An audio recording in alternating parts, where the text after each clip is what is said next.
the MAC thing's totally different. And the conference is in Traverse City this year. All right. 3 that way. Take one. No, next year is a different story, but this year, I looked at the agenda too for it. really inappropriate. Take one and pass it down, because we're going to talk about it during commissioner comments. Can you do the math one here? Yeah, there's 2 MACs. Good evening, everyone. We'll get started in about 1 minute. That shuts us all up. Hey, because we've got a new board, and they're going to be exciting. Their last USPAP, what's that? United States United. This is from Gary Zakritz.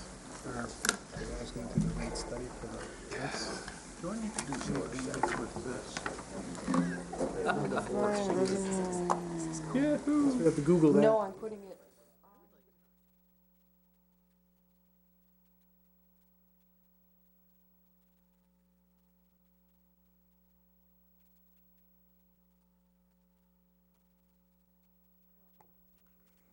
Something, it's in my purse. Oh, it can wait. All right, Happy New Year, everyone, and welcome to the Grand Traverse County Public Health and Safety Committee. Oh, you got one. We will first welcome the new county commissioners and the returning county commissioners for their first meeting other than our organizational meeting, which was held on January 2nd. And we'll start with the Pledge of Allegiance, please. I pledge allegiance to the flag of the United States of America and to the republic for which it stands, one nation under God, indivisible, with liberty and justice for all. Bonnie, will you call the roll, please? Klaus? Here. Crawford? Here. Johnson? Here. Kropa? Here. Lathrop? Yep. Maxbauer? Here. Wheelock? Yes, ma'am. This will bring us to the issue of approval of the minutes, and Chris has advised me that even though we have new commissioners who were not present or were not voting at the last meeting, there is no problem with them voting to approve the minutes. So I'll entertain a motion to approve the minutes of the December 3rd regular Public Health and Safety meeting. So move. Motion by Lathrop, supported by Maxbauer. Is there further discussion? Those in favor say aye. Aye. Opposed, the same. Motion carries. This brings us to the first opportunity for public comment. Bonnie will read the rules for public comment. There's a second public comment session scheduled at the end of the meeting, and we will take public comment during discussion of agenda items during the meeting. If you would, please, Bonnie. Any person shall be permitted to address a meeting of the Board of Commissioners, which is required to be open to the public under the provision of the Michigan Open Meetings Act. Public comment shall be carried out in accordance with the following board rules and procedures. Any person wishing to address the board shall state his or her name and address. No person shall be allowed to speak more than once on the same matter, excluding time needed to answer commissioners' questions, if any. The chairperson shall control the amount of time each person shall be allowed to speak, which shall not exceed 3 minutes. The chairperson may, at his or her discretion, extend the amount of time any person is allowed to speak. Public comment will be solicited during the 2 public comment periods noted in Rule 5.4, Order of Business. However, public comment will generally be received at any time during the meeting regarding a specific topic currently under discussion by the board. Members of the public wishing to comment should raise their hand or pass a note to the clerk in order to be recognized and shall not address the board until called upon by the chairperson. Having heard the rules for public comment, is there anyone wishing to make public comment at this time? Seeing none, we'll move forward with the approval of the agenda. Are there any additions to the agenda? Seeing none, can I have a motion to approve the agenda as provided? Mr. Chairman, I would move to approve the agenda as presented. Okay, motion by Maxbauer, supported by Klaus. Any further discussion? Those in favor say aye. Aye. Opposed, the same. This brings us to the consent calendar. If you would, please, Bonnie. The purpose of the consent calendar is to expedite business by grouping non-controversial items together to be dealt with by one commission motion without discussion. Any member of the commission, staff, or the public may ask that any item on the consent calendar be removed and placed elsewhere on the agenda for full discussion. Such requests will be automatically respected. If any item is not removed from the consent calendar, the action noted, receive and file, or approval, is approved by a single committee action adopting the consent calendar. A, receive and file. Number 1, Commission on Aging Monthly Report, Program Report for November, and non-action items. There are no approvals. Having heard the consent calendar, is there any item anyone wishes to have pulled from the public? Any commissioner wishing to have anything pulled? I'll entertain a motion to support the consent calendar, please. So moved. Motion by Johnson, supported by Crawford. Further discussion? Those in favor say aye. Aye. Opposed, the same. Motion carried. This brings us to our special order of business, a presentation by the Tony Redjerkovich. Sorry, I slaughtered some of these names. I apologize. This would be, Tony is the regional manager for the Municipal Employees Retirement System of Michigan. We commonly refer to it as MERS, and he's here this evening to talk about our retirement program. If you would please, Tony. I assume we'll be speaking here from the podium. That would work great. Good evening and Happy New Year. And I know that there are 4 new commissioners. Can we see who you are? Congratulations. And we'll be happy to be working with you. And we'll be here to help inform you and provide you all the information that you'd want to about our program, as we always have worked with your administration. With me tonight, well, we're going to have like a 2-part presentation. One is going to loosely follow this little one here, and then another one is, the second part is going to follow this larger booklet. And I've brought some of other staff members with us tonight. We have our Employer Services Director, Aaron Bortman, and the MERS CEO, Krista Rose. And Krista Rose is going to start off tonight's presentation. So, Chris? Good evening. I'm going to be working from the brochure, sort of the bifold piece. What I thought I would do, particularly given that you have 4 new members, is talk about MERS, generally sort of who we are, and then talk about trends in our what we call our book of business. So we have 800 municipalities, and I want to tell you what's going on out there. The vast majority of the counties in the state of Michigan are part of MERS. So before I do that, just so you know a little bit about my background, I spent 25 years in senior administrative and legislative positions for the state of Michigan, and finalized my career in last 9 years as CEO of the state's retirement systems, public schools, state employees, judges, and state police. The closest connection that I have to your county, besides having friends here, is I was the senior state official who negotiated the state mental hospital transfer here locally. So in the early 1990s, that was one of my projects. I went from being CEO of the state retirement systems to Ohio's statewide systems, $70 billion and 1 million customers, and I'm now for 2 years at the Municipal Employees Retirement System, of which you're a member. On the first page, you'll see that MERS is a nonprofit organization, which is, if you will, a cooperative of 800 municipalities, 2,500 different plan designs, different divisions, and that's the same here. You have different plan designs for your different divisions, and in a minute I'll go through the different types of products that we offer. I want to emphasize that we've been around since the middle 1940s, and when you look back at the history, as I did when I took this job, you have a legislature and the Michigan Municipal League at the time who saw a need for a nonprofit organization that could help particularly small, at the time, municipalities come together and administer pension programs at the time. And so you have economies of scale, you have the ability to invest your money together. And that has been our legacy, but we've grown to the 800 municipalities that we're part of now. 100,000 individual members, active members, and retirees across the state of Michigan. And we do a fair amount of travel throughout the state. We have teams all over the state. Tony heads the team that serves you. Our retirement board, in the middle of that first page, is mostly elected from the membership. So we have 3 that come from officers of participating municipalities. We have 3 that are not officers. In other words, they don't have leadership positions, like, for instance, Dave has in the organization. And in fact, Sally Dreves, who is in your HR department, is on an elected member of our board. We have 2 appointed members of the board.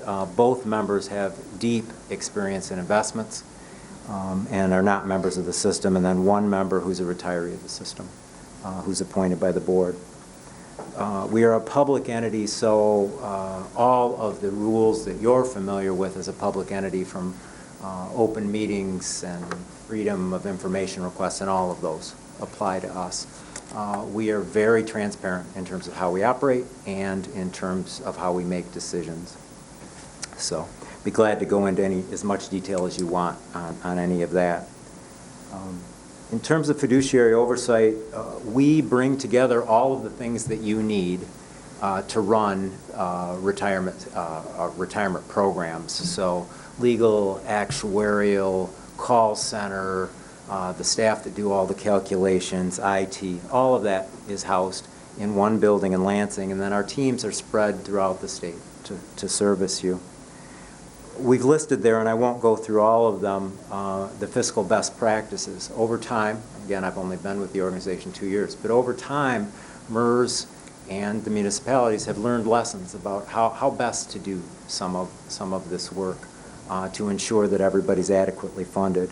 And so some of those best practices are listed there for you.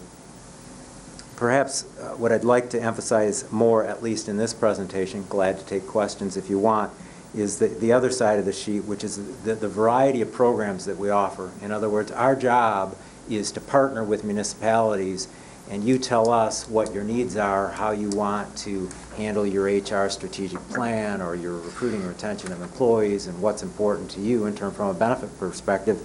And our intent is to help you figure that out and develop products that will help you do that. So you'll see that we have a defined benefit plan, which you have.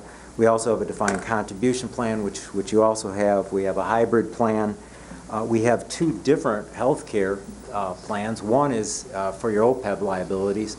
We will invest your money for you if you are saving for your retiree health care liabilities. We also have individual savings accounts that your individual employees can be invested in. We have a 457 supplemental savings plan. We also have employer life and disability insurance and a Medicare Advantage plan. So we let the marketplace of municipalities drive what the products are that we offer to you. We partner with our municipalities to help them make decisions, from setting fiscal goals and discussing options to ultimately finding the programs that you need.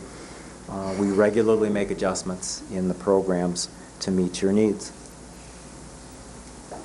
On the next page, let me skip down to the bar chart that's on 5, and then I'm going to come back up to the list that's on 4.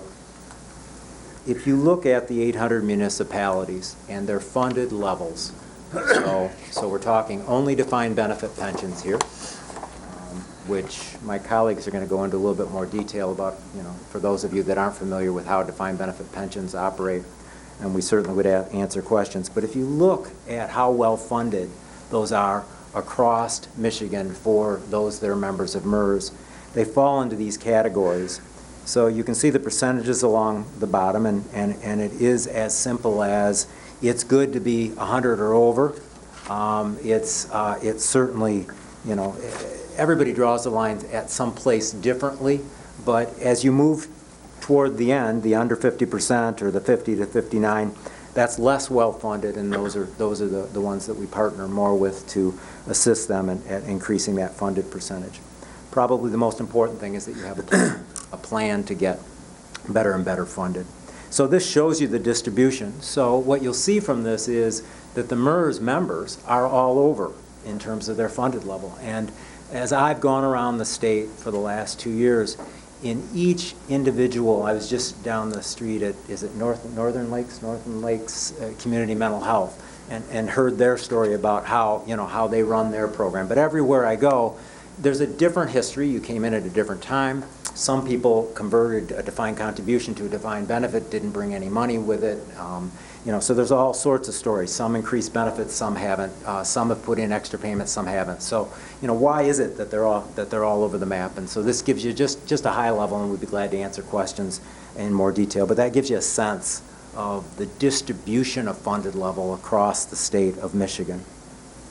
If you go up to the top, the cost reducing strategy, I'm not going to, read every word of this slide, but what I want you to get from it as we go row by row is this if you see in the middle the trend, and you see the years 2010 to 2014, this is the number of incidences in that year of the thing that's going on in that row that one of our customers did.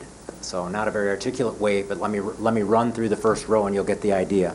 So the first row where it says cost sharing for existing employees, in those municipalities, they increased what the actual employees were paying. So if they were paying 1% of pay, they increased it to 2 or 3 or 4, whatever it was. So it was a way to lower the cost to the municipality, to the employer, as we call them. And you can see the trends there, sort of increasing up to 2013, and we had less municipalities doing that in 2014. So the impact then, you can see, is it reduces the employer cost. That's why someone would increase the contribution, the employee contribution. So as you go down, these are the other things that many of the municipalities have done. Lower the benefit for new hires. So that involves creating a brand new tier with a lower benefit, a less of a pension for working the same number of years, and you can see the numbers as we go across the number of municipalities that have done that. Bridge benefits for existing employees says they're offered in parts to the existing employees. So for a part of their career up to a date certain, they receive a certain pension, and then generally a lower pension, going forward, and we call that bridging.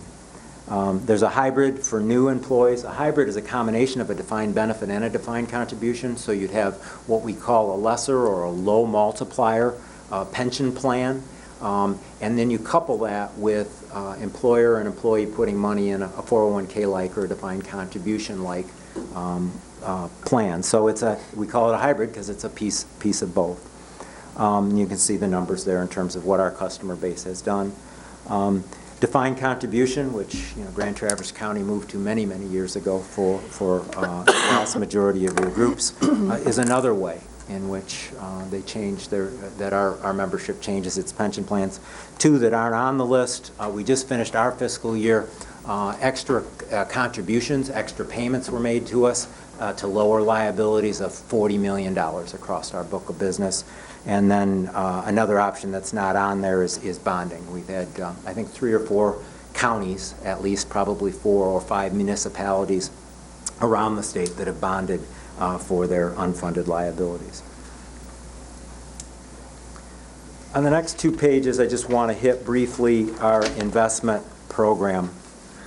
The first point, I think, and the thing that I'd really like you to remember about MERS is that for your liabilities, for the benefits side of it, the payments, you are separately accounted for. And so your liabilities stay with you, and that's why you could have one community that's 100% funded, and you can have another community that's 75% funded, because the liabilities stay together.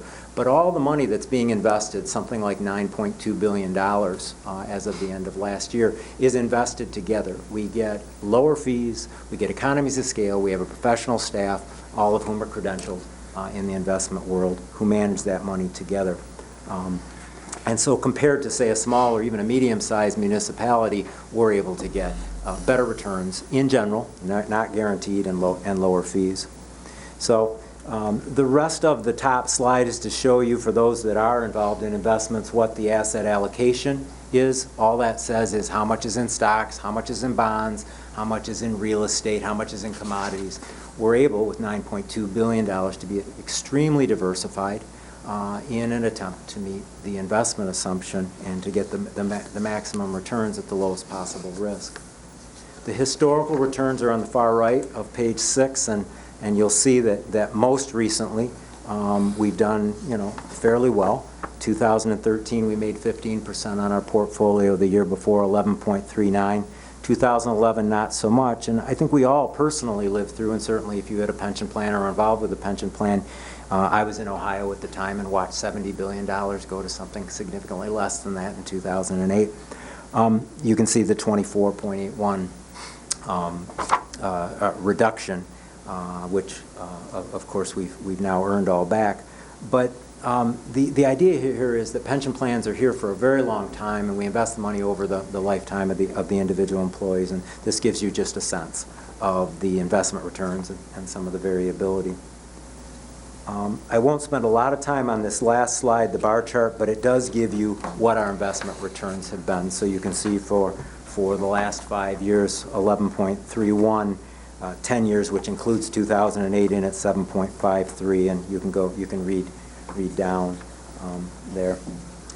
Let me just close out my remarks by just telling you a little bit about what the last 2 years has been like at MERS in terms of how we're changing the organization.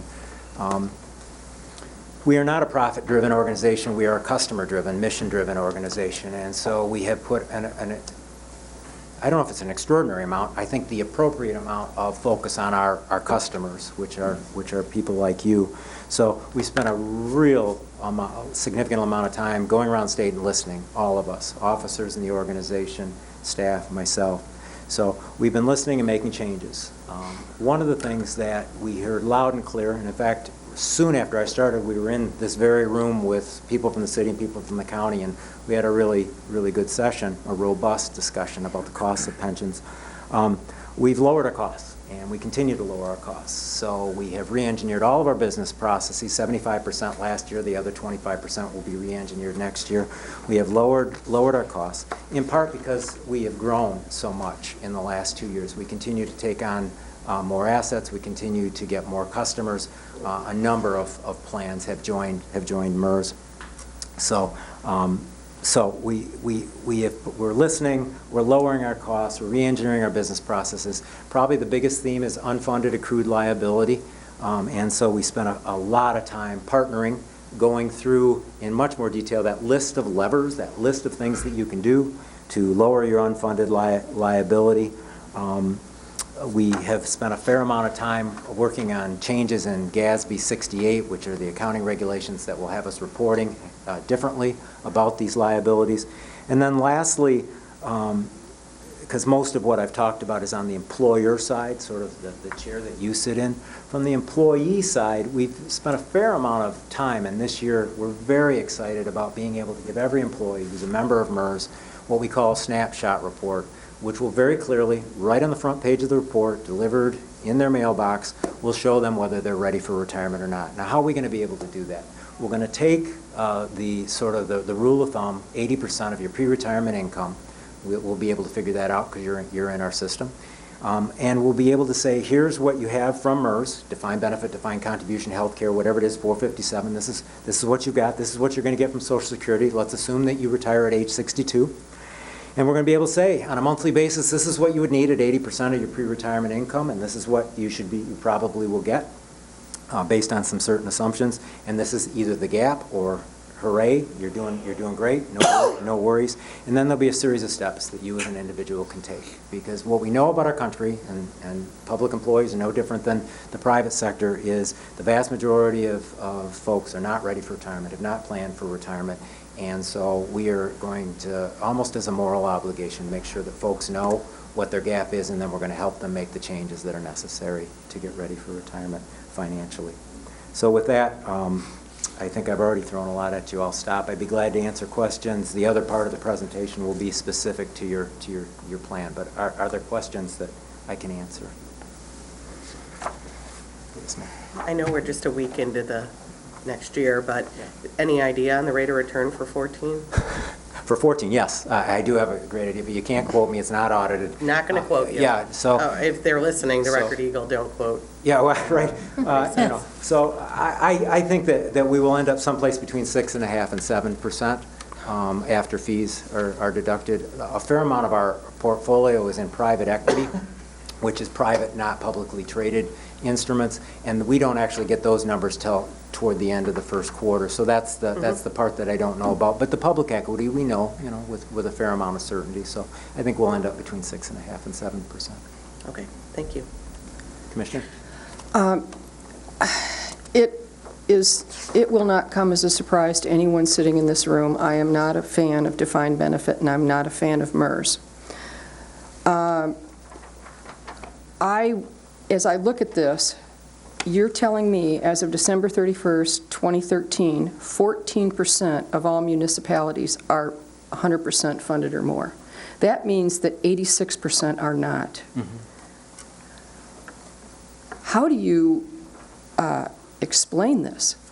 I think that's terrible. How do you explain this?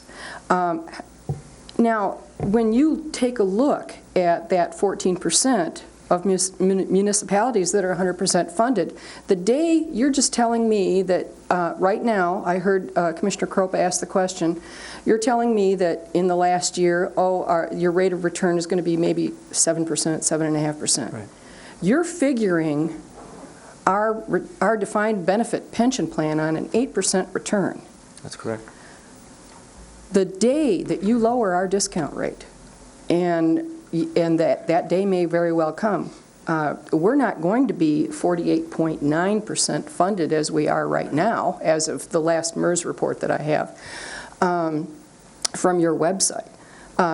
We're going to be, our percentage and absolute dollars, our percentage is going to be considerably lower, and we're going to owe much more.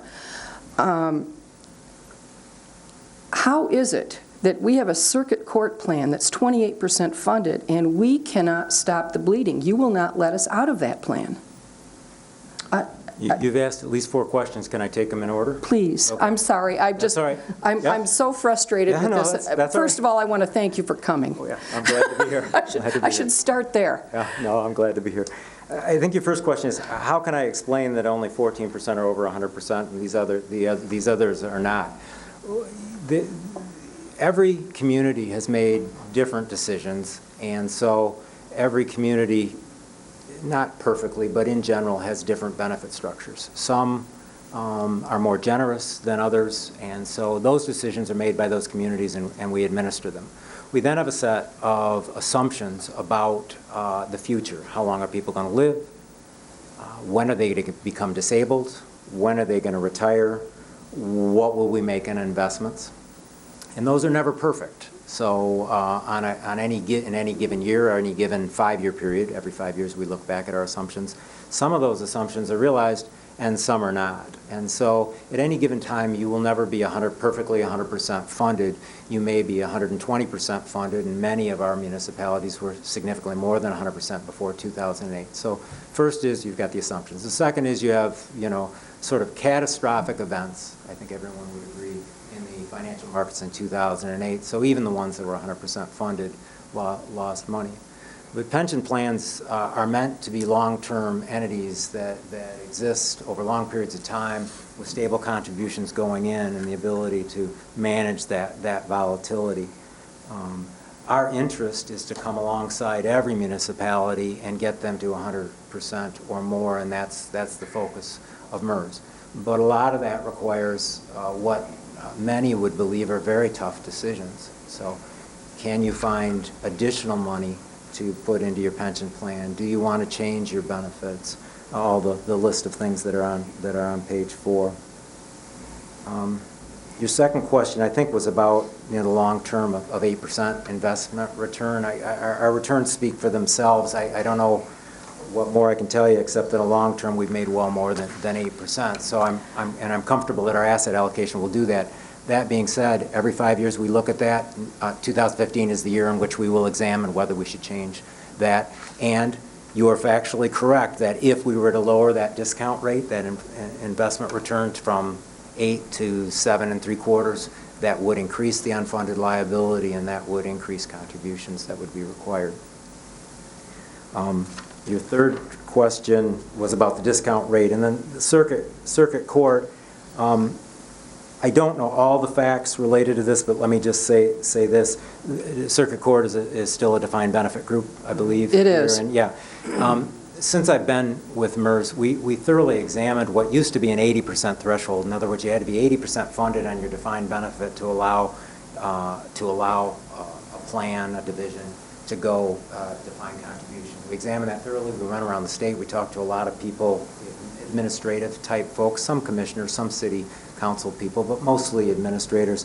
Talked to our actuaries, and a year ago this past July, or else it was a year ago this past July, we changed that from 80 to 50. 50% funded before you can go to defined contribution.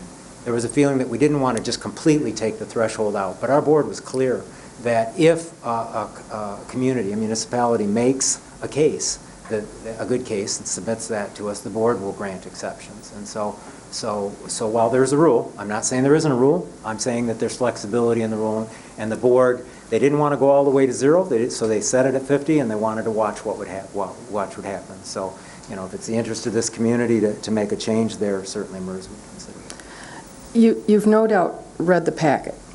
No, I don't have access to the packet. I'm sorry. I went through the 66 counties, just the counties. Yeah, that document I have seen. All right. I don't know what else is in the packet, but yeah, I have seen that. There isn't one through 2012, and I apologize, I didn't do 2013. There isn't one that, other than St. Joseph, which has hovered around 100%, that isn't 100% funded. I guess I'm aware of one group that was allowed, they were not 100% funded, that was allowed to increase benefits. I mean, I guess, how is it that you allow municipalities that are not 100% funded to increase benefits? They have to actually put in, correct me if I'm wrong, they actually have to make the payment. We don't allow that. Currently, that's correct. So in Policies in the past. the history of the organization, that's been allowed, but that's not currently allowed. Okay. So, and to your earlier point, how is it that there could be this many municipalities that aren't 100% funded? First, 100% is the goal. I'd like to actually see most communities higher than that if possible, given what we learned in 2008. But the biggest how is what happened in 2008. And so, I mean, we had a financial meltdown the size of the Great Recession, and so that, I mean, that is the key and most recent reason why we're not 100% funded. And if I could just editorialize, and if it is the desire of a municipality and the leadership of a municipality to completely get away from any uncertainty about an unfunded liability, then, that's what a defined contribution plan does. So if you want to put all that risk on the employee, then that is the way to go, and that's where, for the most of your employees, you've gone. For most, but not all, because you won't let us. I think what I just said is we're open to your proposal on that if you wanted to ask. And I tried to describe a process where our board didn't want to go too far and make a mistake and have unintended consequences, and is very open to the possibility of submitting that if you want to. I want to be very clear. The Grand Traverse County has made a promise to employees that have a defined benefit pension, and I truly believe that we need to honor that promise. But at a certain point in time, I mean, unless you have a crystal ball, defined benefit pension plans, you don't find them in the private sector. There are holes in which to pour money because there's no way to predict.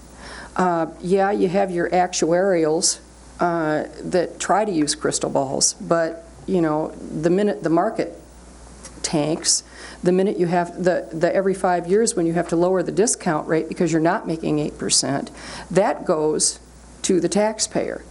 And quite honestly, I want to know how to get out of MERS because defined benefit pensions, the taxpayer can't continue to do that. Take a look at what has happened to the city of Detroit that had defined benefit pensions. That pension has been spread over the state of Michigan. Now, I digress. How is it that we have made our required contribution, and our finance director says we've made our required contribution every year, other than 3 years when we had it frozen. How is it that we are less than 49% funded as of your report in 2013?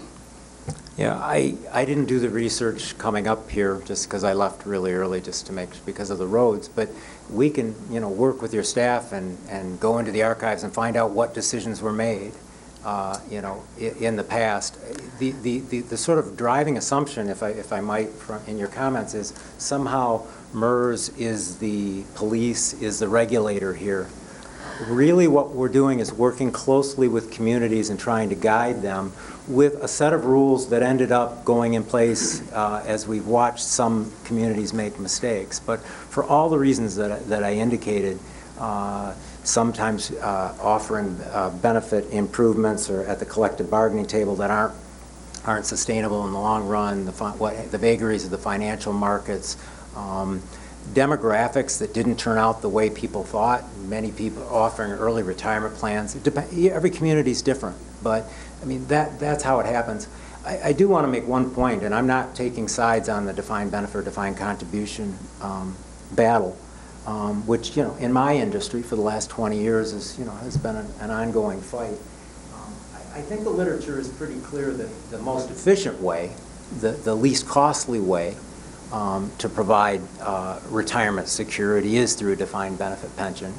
And while they have diminished dramatically in the private sector, they still exist. Maybe 10 or 20% of the population is covered by defined benefit pensions. But I'm not here to argue that either way. We're here to help you do whatever you want. And I want to stop the bleeding. And I view defined benefit pensions as just yeah, and we're here to help you. We can work with your staff however you want. But I'm one of 7, so I don't know how others feel. But those are my thoughts. Okay, well, but let me just say that none of the decisions are easy. I mean, in the end, any fund, and I'm not talking about yours, any pension plan that is less than some threshold funded is going to need to put in more money, and so it's an issue of putting in more money and how to do that. If you have a goal of getting to 100%. David? We do have a defined benefit plan, and we have a defined contribution plan, and it's administered by MERS. Both of them are administered by MERS. They're part of one plan. And MERS invests dollars for us. They on the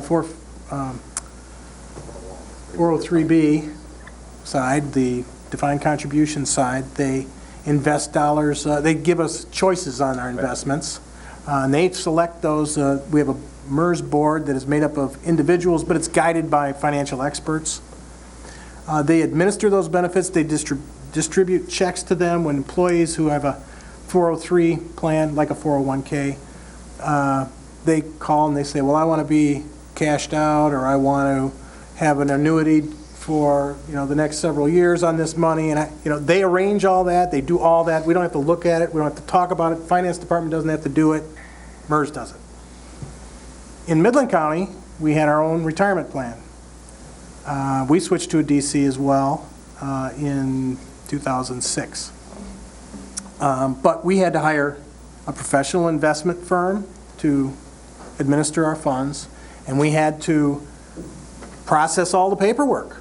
We had a very large finance staff. We had people in finance, and we had people in the clerk's office, and I am now a retiree from that group, and I don't want to say anything bad about the people who process my checks, but it's not as slick or as clean or as well managed as MERS manages all that stuff.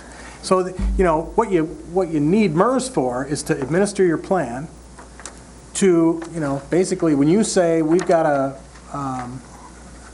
law changes that affect retirement systems, MERS is all over it, says your plan's got to change. They change everybody's plan all at once. Midland has to go and figure out, somebody's got to tell them, advise them. You have to pay advisors to come in and go, well, the law's changing, you're going to have to change your plan like this. You got to hire an attorney that's expert in that, and they have to change it for you. And all that is what MERS does. And I would suggest that they do it a lot cheaper than you can do it yourself. And I'm not suggesting we do it ourselves, but there are other entities that do what MERS does. Fidelity happens to be one of them. I have a pension through Fidelity. It's a defined benefit pension. There are other, so... This is a member-driven organization, though. I mean, as far as, are they investing our funds correctly? The MERS board, I believe, has some say in the asset allocation in this. They approve it, yep. But they also take guidance from the professional investors. They do, from our professional staff, yep. As far as the administration, getting retirement checks to our retirees and all that, I don't even know. It's so seamless, I don't even know it happens. Dave, we have not been 100% funded since 1990. What's wrong with this picture? I mean... Well, there were some decisions made back then. When you tell you tell a group of employees, we're going to increase your multiplier from 2% to 2.25% to 2.5%.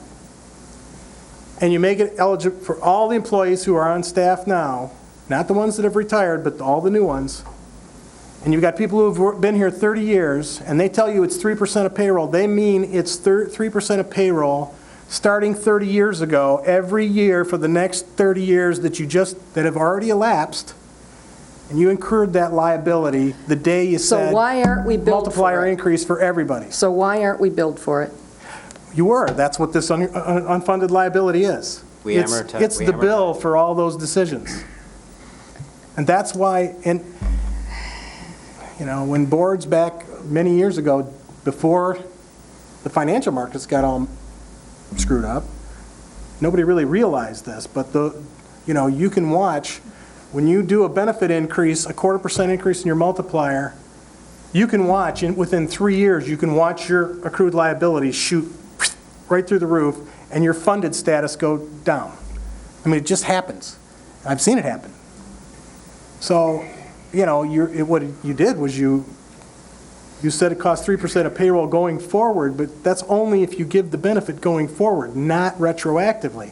They offered the benefit to everybody retroactively on all their years of service that they'd already put in. They never put a dime in to pay for that. That's why you got an unfunded liability. Well, Grand Terrace, this isn't a new discussion, and it's not a simple discussion, because it's a complicated issue. Grand Terrace County made a decision in 2000, starting January 2001, to start eliminating defined benefit programs. And MERS was an active participant in that discussion. Chris talks about his robust meeting here a few years ago. I think I probably participated in that meeting because, our condition hasn't gotten better. We continue to be short of funding, even despite the fact that every year MERS does an actuarial and tells us what our contribution needs to be for the following year.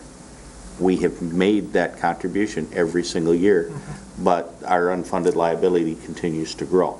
Well, it stays the same. It stayed the same the last couple of years, but it certainly hasn't improved. You mentioned earlier Great Lakes Mental Health, or whatever the name is we were calling it this week. I remember a few years ago that Great Lakes Mental Health decided that they would send $2 million of additional funding to help offset their unfunded liability. And at the end of the year, they gained less than 1%. So They actually told me that they had reached 100% funding until 2008.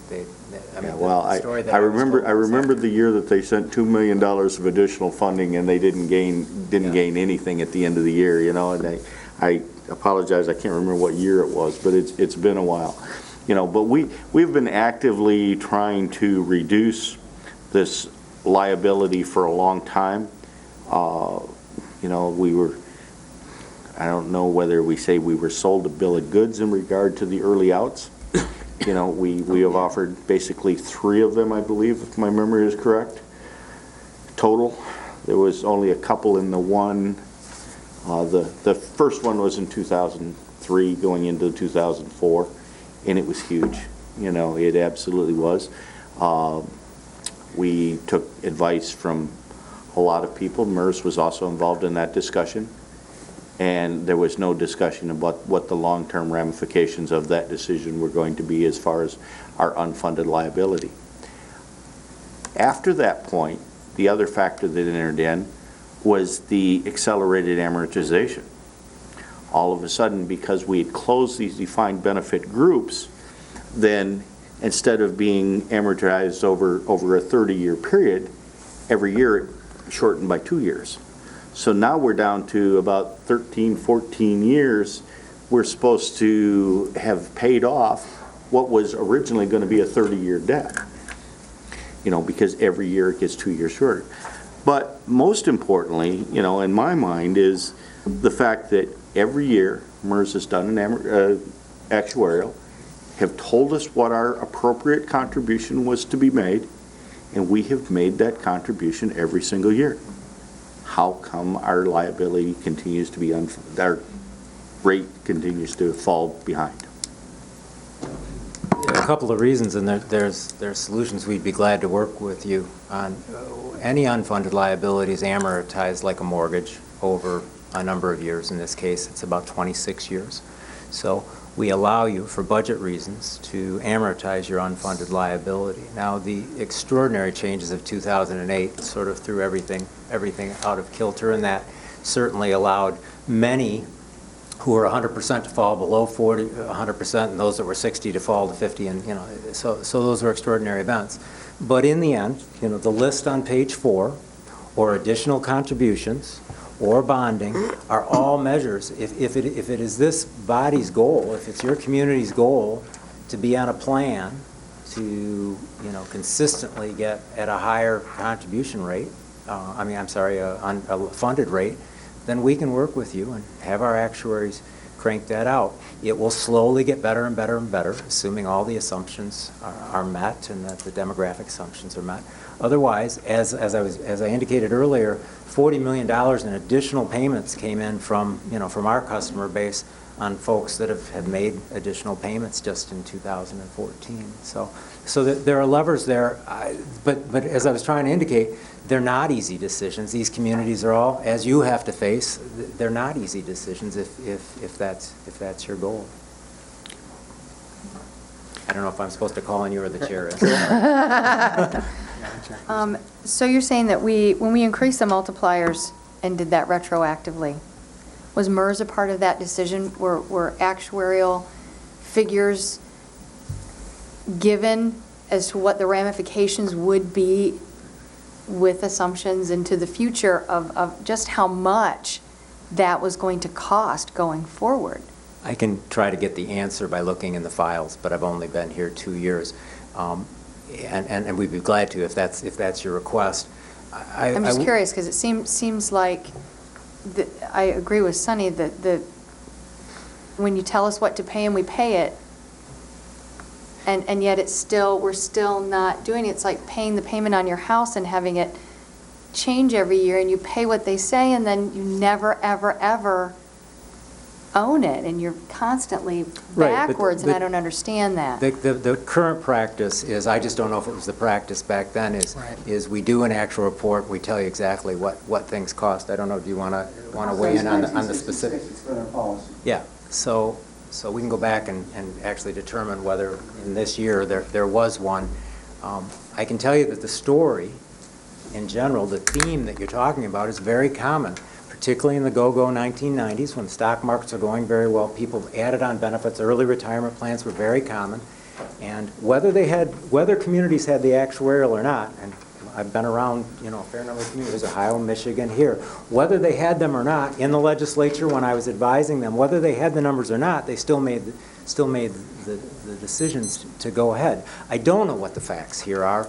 That's why we'd be glad, to help you figure out what the facts are. In the end, I think the most productive use of our time is to figure out, so how can we help you get the solution? Because if there's a fair amount of passion for getting from 49, up to 100 as soon as possible, then we'd be glad to work with you on that. I would just like to avoid making those types of decisions going forward. Sure.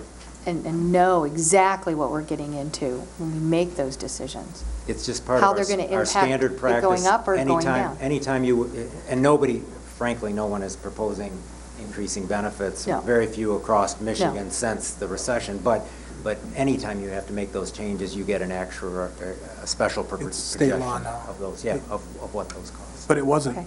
quite a few years ago. It wasn't then. 10 years ago. It wasn't a requirement in the law that you had to have an actuarial before you changed benefits, but they finally made that wise change. If I may, I know I'm here in the seat here. You got to go to the microphone. I'm sorry. Thank you, Commissioner. Again, I'm Erin with MERS. Just to add to this dialogue, we're a team here, so hopefully my interruption here is okay. To what Mr. Bendo was just referring to. So the county has been with MERS for many, many years with a defined benefit plan. So to the question of if actuarial analysis was required at the time and what part was that, it depends on what piece of the benefit enhancements and at what timing it happened. I think is just where you were getting ready to go. Pre-19, like the mid-1990s, actuarial reports to look at what benefit changes impacted defined benefit plans, whether you were in MERS or whether you administered your own plan, it wasn't required. And at that time, the MERS Retirement Board, again, Chris talked earlier on about the evolution of these plans, and you learn from past practices, you see various things that were done right or done wrong, and you evolve your policies to match up with those over time from lessons learned. Pre that mid-1990s, they were not required. So to answer your direct question, if there were benefit enhancements pre that time, it was not. It was in that time frame, I don't want to be quoted, it was 96 or 97, that the MERS Retirement Board actually made that a requirement of MERS participating municipalities to do that analysis. And as well as our fiscal responsibility policies has evolved over time too. So it started at like, you had to be 50% funded, then it went to 60, then it went to 80, and today it lives at 100%. If you are not 100% funded, you can't do a benefit enhancement. And we continue to walk and balance this line of, because when we made those increases, we had a other segment of our customer base extremely mad at us, extremely frustrated with us that was not our role. We are not the police. You can't, we know our plan is here. It's a long-term plan. We need to make this enhancement to retain or attract employees. Why MERS? Are you increasing it from 60 to 80? And then when it was recent, it's been within the past few years, we've moved that threshold from 80 to 100%. My last comment is just back, I don't mean to jump, but back to when the MERS Retirement Board took upon the requirement that an actuarial analysis be done. It was a few years then later after that, and we believe it was from MERS driving that the state made it a state in law and legislative. So plans outside of MERS then, in the early 2000s, now then had to begin doing actuarial analysis before making these benefit changes that sometimes you don't even realize a benefit change. It may not feel like a benefit change. You immediately go to increasing a multiplier or giving a cost of living, but going into a negotiation and saying, sure, so many hours of PTO time or sick leave can be included in my benefit calculation. Those things add up, and they add to liabilities increasing. And so I didn't mean to digress down that path. My point was then, earlier in the 2000s then, the state of Michigan followed with law that required any defined benefit pension plans to do that actuarial analysis. So I didn't want to belabor the point. I just wanted to add that kind of just additional context behind the conversation of how did this happen? How did you let me do it? It's really truly been an evolution where the MERS Retirement Board really was on the front end of requiring those types of educational pieces of information to know the decisions that we're entering. And in 2000, 2001, when the county then looked to make that move to defined contribution, the funded level where it was at that time, it was a projection that was done to estimate, and that was all pre the 2008. So I know it's a difficult conversation. I will stop talking, but again, just wanted to add that context. I can. Thank you. Okay. Sorry. I'll defer to you, Dave, if you want. Well, I can tell you that when I was in Ingham County, I had a 1.7% multiplier, and when I turned 65, it goes down to 1.5%. I was in the managerial group, and now they have a 2.5% multiplier. And that's happened since, and that happened in the 90s. By the mid-90s, they were all at 2.5% for the management group. And they didn't, when we sat at the bargaining table, I remember being in Clinton County, we were negotiating with the police union, the sheriff's union, and they wanted an increase in their multiplier, and we asked MERS for an actuarial, and they gave us the actuarial on it. And you really go to what percentage of payroll is this going to cost us? And it was a different number. There were two numbers they'd give us. One was the percentage increase if they paid for it, and one was if we paid for it. But they didn't tell you what the accrued liability would do. They didn't say, but you're going to add this much debt to your system. That's how we got here. And that's how everybody got here. Well, how do we get out? We pay the bills. You're already cut. There's no stopping the bleeding until you're going to have to they won't let us heal. stop the bleeding. It's We not have their defined fault. benefit pensions that they won't let us out of. Well, Sonny? Dan? Okay. A couple questions. Sure. I've looked at the curve of our payments each year till about 10 years out, and we're like at 4 million a year now, and it finally gets up to about 7 million or so, am I right? And then it drops off sharply. Is that the attempt of MERS to get us 100% funded? Is that what that is? Okay. When we say we amortize this unfunded liability, we essentially make it a mortgage, yeah. That's why you're doing that, is because you want that, okay, I understand that. There's also a part that they're talking about, and it's really inside baseball, but when you close a defined benefit system, which you have here, all except for the circuit court group, Yeah. you no longer have these new people coming in with new contributions coming from them, and so that accelerates the need to make those payments, because so many of those people are going to retire soon. And so that makes that curve even steeper. So it's kind of the combination of both of those factors. So even though the policymakers at the time thought, this is great, we're going to close these plans, we're going to get out from underneath this liability, it did increase those contributions faster than they otherwise would have increased. But at some point, that liability is paid off, and the last person retires, and the last person passes away, and the liability is gone. So is there anything you can do you said you're here to help us. Can you give us more time to pay this off? Can you spread it over, instead of 7 years, 20 years? I think that'd be a terrible mistake. Okay. I think you see where you fall. Yeah, we get an E. The bottom. Yeah. Well, we will be glad to work with you on anything. We would not recommend that, and we will require you to pay the required contributions. So I would really urge you to focus on the list of levers that other communities are using, making additional payments, finding ways. My first advice is figure out what your goal is. Do you, with a fair amount of certainty, want to get to some funded level in a period of time? Is that your goal? Figure out what your goal is, and we can figure out with some certainty an ability to help you get there. But it means adding more money, not slowing down the payments, because every dollar that you give me, at least on time, is a dollar that theoretically is going to make 8%. In 2013, it made 15%. As you'll see from my presentation, I get it. 2/3 of the dollars come from investment returns, not from the dollars that you give us. Yeah. That's the magic of defined benefit. Okay, and one more quick question. Sure.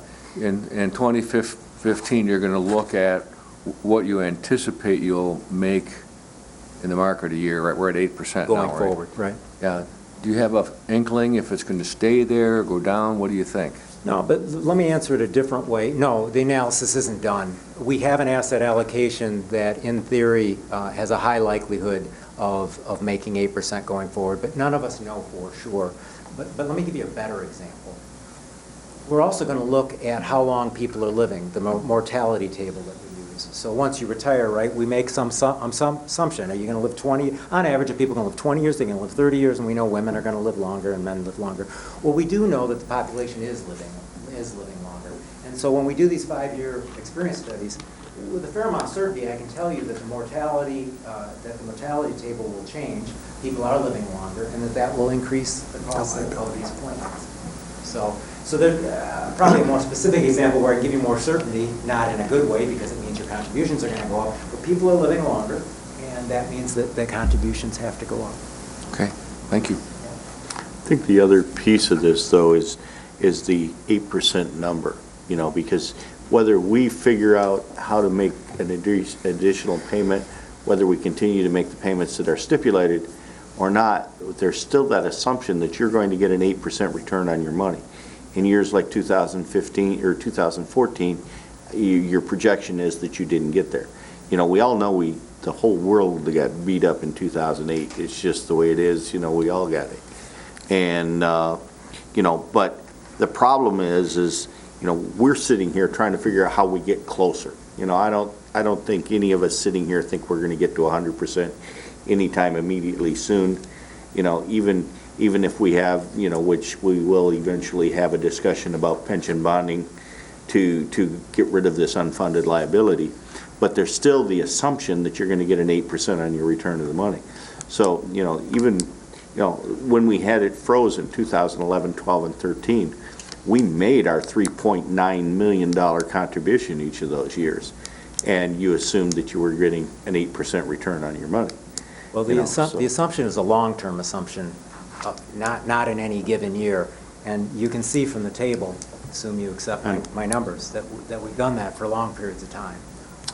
Does everybody understand that our return on investment applies 1/10 every year? Right. So, the 7% for next year would be 1/10 to 7%. And the 25% for 2008 that they lost is divided by 10, and that's applied, and it's called smoothing, and that's how we recognize investments. So they recognize that as earning that money over a 10-year. And if I might, the reason we do that is to make it easier for you to get used to having to pay the additional money. So there are sort of built-in regulators already in the system to take care of that. We would not recommend doing anything more in terms of spreading those payments But if out. we do pay you the 4 million, the 6 million, and boom, we get to the 7 million, and what year does that finally end? Where It's on the graph here, 2023? about? It's out about 13 years. 2029. Yeah, 20, It's about 13 more years. It's about 13 more years. And theoretically, if we made those payments, we'd be 100% funded. Yes or no? At some point, it's a closed group, right? At some point, there are no more liabilities because Right. there are no more payments. 2029. And that projection of what that payment will be is also assuming that all of the individuals that are currently employed that will be eligible to retire will be drawing that maximum benefit for those times too. If something happens, that one of those people expires early, whatever the situation is, that payment's no longer made. So then maybe we'll see a reduction in that payment. But the assumption in that piece is that 8% factor, because even though we're projecting that $7.8 million payment in 2025 or something like that, there's that assumption that they're still getting 8% on their money. So even if we make that 7.8% payment, we still may not be 100% funded. If they don't make the 8%. If they don't make the 8%. On a long-term basis. On a long-term basis. Which we have historically. And we all know, we can look at the numbers, and there's been years that, they've been real close to 8%. It looks like right now the 10-year projection is going to get us a little over the 8%, but we got to get past 2008. We do. Because we're 4 years out, but when we get there, life's going to get, at least the numbers show that it should be better. Unless there's another Unless we have significant another great downturn. recession, yeah. I mean, that's what we all learned by 2008. Alicia? I was hoping I'd feel better tonight. I'm not feeling a lot better about this. I hope at least we've improved your understanding. I appreciate you coming and sharing the information with us and being here for questions. Clearly we made mistakes. We wouldn't be here if we didn't. We can't predict the market. No one predicted 2008, or we all wouldn't have gotten hurt. But there are things that we can do to temper another incident like 2008. And I'd like to look at some of the choices that were made, and as Commissioner Crawford said, not making them again. And that's where people like you come in. We're not investment experts. We represent the people whose money we're talking about. We represent the staff members who want to see their pension check come in. We represent the people at home that are making the payments towards that, and are, a lot of them, very unhappy with the state of this and have been obviously very vocal. I'm sure you heard about. I understand you've been with MERS for 2 years and you don't have the history, but I'm interested in getting more information about just how detrimental some of these choices were. Talking about the multipliers, talking about the freezing of the payments. If you were to ask, everybody is an armchair quarterback, right? They'll tell you that the freezing of the payments was a terrible mistake by the Board of Commissioners and absolutely helped us get to where we're at today. But in the effort of not being insane, with definition being doing the same thing over and over again and expecting a different result, and so that the people sitting in these chairs 20 years from now aren't looking at the bar chart showing them at 28%, we're going to try to make a difference now, but we do need your help, and we need you to step in and say, that's ridiculous. what you are doing is ridiculous. And that's what we would like to see, at least I would. Real, honest, telling us like it is, mistakes that we made. Along those lines, what is the average multiplier you see at MERS? Are we way off? Yeah, we can supply you a table that will show you all of them. You know, I don't want to speculate, but can I just get you the table and you can form your own judgment? I mean, It's not just the multipliers. Where else are we way off? yeah. You know, you're the experts. Oh, well, we can show you. We need to utilize and be differences. educated in this process and, not, you I think know. what I'd like to do here, you know, in order to get into the specifics, I think we have to get to the other piece. I think we have to have Tony talk about Grand Traverse County's plan, not MERS's general thing. So maybe this is the time, I don't know. Christie, do you have anything else to add, or do you think that would be the appropriate thing? I'd like to get an opportunity to talk about Grand Traverse County's plan specifically, and that's what Tony's here for, and that's what the other document before us was. David, did you have anything else you wanted to add before we get to there? Well, you know, we are doing the right things right now. We just got through most of our groups, through the collective bargaining process, a reduction in the employer contribution for our defined contribution plan for all new hires. We reduced it from 9% of payroll to 6% of payroll.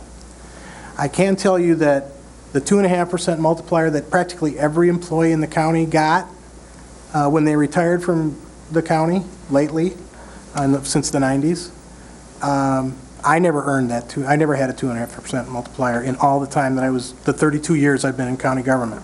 So, you know, it's it's the most generous, one of the most generous numbers out there. There are some police unions that got higher numbers, but usually they paid out of their pocket for the higher multipliers. But super generous plan. We're not making those mistakes. We got a DC plan. We're paying 6% of payroll for new hires. And the return on that is going to be significant for you. So I think, and with the ones that are, you know, the circuit court group, we can certainly take them up on their suggestion that we put in a request to MERS about converting them to a DC plan, if possible, and if we can get them to agree to that in the collective bargaining process. And then we'll have everybody on the DC plan, and we can manage, I mean, we're managing the debt. The question is how aggressive do we want to manage that debt?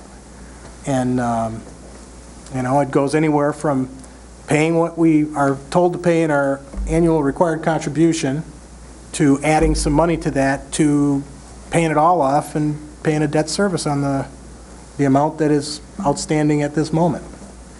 And then if you know, something isn't right, if your wage increases are higher than they projected, or if your investment income is lower than they projected, whether you have pension bonds or not, you're going to pay that extra money, or you're going to pay your stuff off early. It doesn't matter what the debt is today. That's what you finance, and then if the world doesn't turn out the way you wanted it, either plus or minus, you're going to pay plus or minus, whether you got pension bonds or not. So that's where we are, and as a policy decision for the board, that's kind of the policy decision you need to make. Do we want to get more aggressive with this? Do we want to pay what we certainly would not suggest that you want to not pay your ARC, because it just gets worse. It doesn't get any better, and eventually you're going to have to pay the piper. Well, you answered the multiplier question as far as it appears to be quite generous. How do you feel about the 6%? Right, it was. How about the 6% contribution? The 6% is less than the cost of I'd say a 2% multiplier. As far as the normal cost of a 2% multiplier. I mean, I can't say that for sure, but it's roughly in that ballpark. It's not a super generous benefit, but it's a good benefit. I would say so. It's a common one out Is it? in the private sector. Sure. Yeah, I mean, it's in the ballpark. It's not the generous benefit. And switching from a DB to a DC plan, when you got a 2.5% multiplier, 9% is pretty close to, a comparable benefit in a different type of plan. So I think we're getting it back under control, and You know, it costs 3% less of payroll for new hires. That's a good thing. I think I would like to back up and get Tony to talk specifically about Grand Traverse County. So I Thank you believe for, that's what he's here for. Thank you for listening. Chris, and I we do want appreciate your to input. apologize. I have to give some remarks very early tomorrow morning, so I'll stay for a little bit, but I have to be in Lansing tomorrow morning, so I'm going to drive on those roads out there. So I may not Drive stay till the safely, end. because it is pretty slippery out there. Thank you for coming. Yeah, nice job, thank you. Okay, I'm going to tag team a piece of this history. So I'm going to go ahead and turn to the larger booklet that you have. And please feel free, stop us, ask questions along the way. I want to be respectful of your time. So if I don't go too deep enough for you, stop me. If I'm going too deep, stop me, do this, go, Aaron, pick it up, come on. So opening the booklet, Grand Traverse County has 2 retirement plans, which we've talked about thus far with MERS. You have a defined benefit plan, and you have a defined contribution plan for new hires that you negotiated and began offering back in 1997. So I'm on page 6, and I won't spend too much time here because I think threaded through our conversation so far, we've kind of hit on these points. The county, page 6, just talks about the history of the county with MERS, when you joined MERS in 1966. Buck's leaving because he wants to think about his retirement plan. He's got 19 days left. I bored him that much already. I've been up here for less than a minute. 97, you began offering the defined contribution plan for new hires. And then the rest of the timeline just talks about basically what has happened over those years. We've worked with you at looking at various options of, I think even a handful of years ago, the hybrid plan was a discussion. But just diving into then, taking a look at the MERS defined benefit plan, so page 7, Chris in his presentation, I think touched on many of the points that I'll touch on here, so I won't spend too much time. MERS administers over 700 defined benefit plans within our system. Chris referenced of those defined benefit plans, over 2,500 individual benefit designs. So every municipality has their own benefit plan that they offer, and in each municipality, multiple divisions, just like the county, whether it's a negotiated group, a union represented group or not, various benefit levels that are offered. And MERS administers those benefits for you. This page 7, the bottom of page 7, just shows again, a lot of what Chris has already talked about. Our plans continue to grow. The amount of assets invested for that plan continues to grow. The number of participants in which we provide administration and benefits to continues to grow. So page 8 and 9 just provide you an overview of the various services that MERS provides to you in regards to administering your defined benefit plan. Chris mentioned many of these already, the governance, the plan qualification, ensuring that we are a qualified 401A plan, ensuring that we're following, federal, state laws. We have in-house auditor that is an independent auditor, reports directly to our retirement board. We have in-house legal counsel, everywhere from providing the financial reporting for our defined benefit plans to actuarial services that we contract out for to provide you those annual valuation reports and any other type of analysis that you have needs for in regards to reviewing your plans, to the actual cutting of the checks. When employees of the county plan to retire, when employees of the county go through various life changes, where they've had a death of a spouse or a divorce that they've gone through, the various administrative pieces that go into the distribution of benefits and the payments and such. All the way to a discussion that we've been having a lot of already, the investment of the funds for those retirement plans. So moving on to page 10 then, 10 and 11 really. I want to take just a second to take a step back and talk about how a defined benefit plan works, the mechanics of a defined benefit plan. So how a defined benefit plan works is the calculation to fund that benefit is made up of 2 parts. So there's been a lot of conversation around what MERS bills me, we've been paying what MERS says we need to pay, how is this funding the plan? So state statute requires that retirement plans be pre-funded. And what it says is, you have to pay the normal cost of a plan. So I'm on page 10 here, and there's a nice little graphic there to help you. But what it says is you have to pay what is called the normal cost of a plan.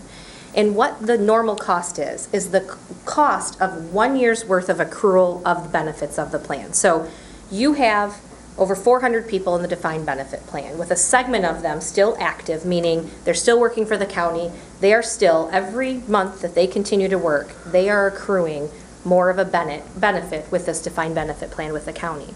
The normal cost is, how much is it that this segment of this population, they're going to look at all of your actives, how old are they, how many years of service do they have, what's the benefit that you've provided them, and they're going to calculate a liability that's associated with those people.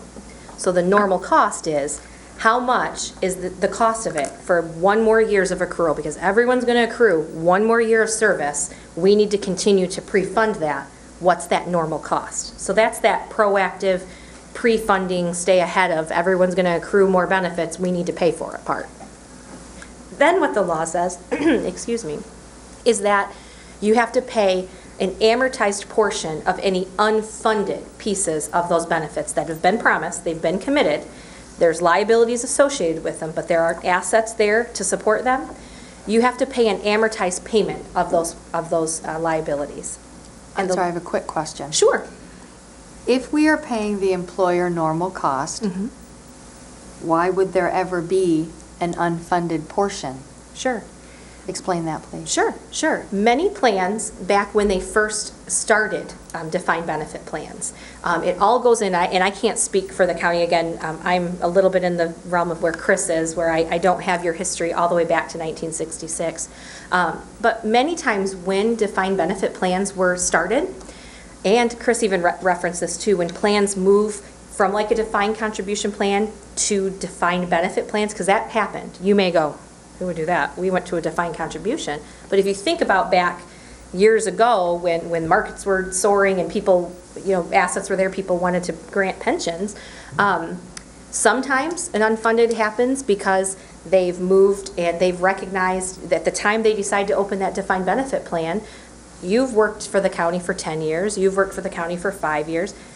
We're going to recognize that previous service when we never even had a defined benefit plan as of this date. So immediately, the minute you opened that defined benefit plan, Sally has 10 years, Aaron has 5 years, there's an immediate unfunded if you didn't bring assets to pay for that amount. So it's that retroactive stuff. It's that retroactive. Okay, thank you. And then, as the conversation has alluded to all along, if there's been, again, actuarial assumptions will never match apples to apples experience. They're meant to give us a pattern. They're meant to project a pattern of contributions going forward. That creates unfunded, and then benefit enhancement, various things that don't match up to what has been assumed over time creates unfunded. Okay, thank you. Yes. When did life expectancy go up as pertaining to these assumptions? It hasn't yet. It's 85, 87? Is that what, male, female? I don't have the exact GAM on that. I don't think it's there yet. I think it's a few years lower than that. 385? Yeah. 82 keeps coming to mind, and we use a UNICEF table. Yeah. So I can't But tell there you was exactly. there was a point where that switched, that went up. Yeah. MERS recognized that people were going to live longer, and all of a sudden, your liability went up as a result. That was last experience. I don't know. I think it was the last experience I'll study. look We at are in the realm of the Yeah, next so that was another 5 thing that had years. contributed to an unfunded liability Yep. increase. Assumption changes across Sure. the board. So the conversation of if we went to 7 3/4, if we changed various things, assumption changes also. Because again, these liabilities are done using all these mathematical things, crystal balls, or I'm not an actuary. I won't go with my joke of an actuary and a finance person. Probably about the same as mine. Don't quote me, people. So these are just mathematical tools used to calculate a number to help us project a pattern to fund these plans. So there's lots of varying pieces that can create that unfunded. But this is only in a defined benefit pension, correct? Defined contribution, there's Yeah, defined. not a problem with this. Correct. So Defined benefit is exactly as it is titled. It's a defined benefit. So the end is defined. And the Michigan Constitution, Article 9, Section 24, says once you've defined it and once a public employee has accrued that benefit that has been promised, it can't be diminished. And that's a part of the struggle today as well. It's a part of, I understand the role that you want MERS to play in partnering with you to advise you, but that's the part that also ties our hand a little bit too, in that what's already been accrued can't go away. The Constitution says so. And we've all listened to the debates with the Detroit bankruptcy and others as to what that truly means and such. But, so, normal cost. Oh, I'm sorry. I wanted to finish Commissioner Max Bauer's comment. Defined benefit is exactly that. It is a defined benefit. So the front end, what you pay into it, is the part that goes up and down. It's the part that's volatile because the benefit's been defined. We use all of these mathematical actuarial tools to figure out what we need to project to what those benefits will be and what we need to put in there to pre-fund it. On the other hand, defined contribution, completely other side of the pendulum. It's a defined contribution, meaning it's a contribution that's defined in the front end.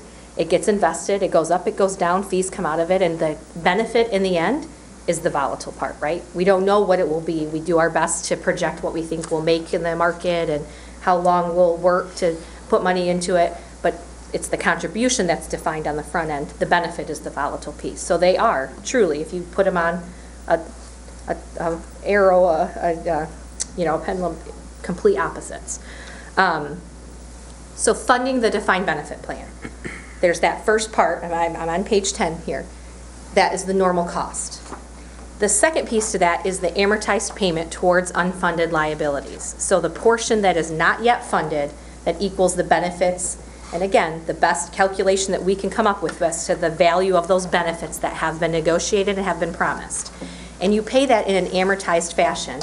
What the state statute says is it cannot be a period over 30 years, and for a very long time, that's where MERS has been. We also, previous years ago, or mid-2000s, started lowering that to where we went to 29, we went to 28, we went to 27.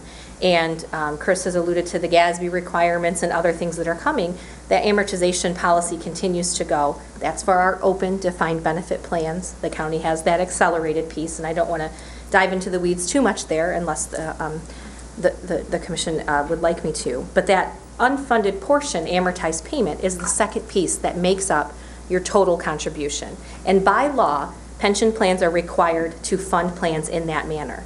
That is your minimum required contribution to the plan. So when you get your annual actuarial valuation for MERS every year, that is what that payment is made up of. A payment of that normal cost based on experience that we just valued. We just looked at your year prior, what happened based on what we assumed, where was it off, where was it on, plus or minus that Mr. Benda was speaking of. And it's adjusted.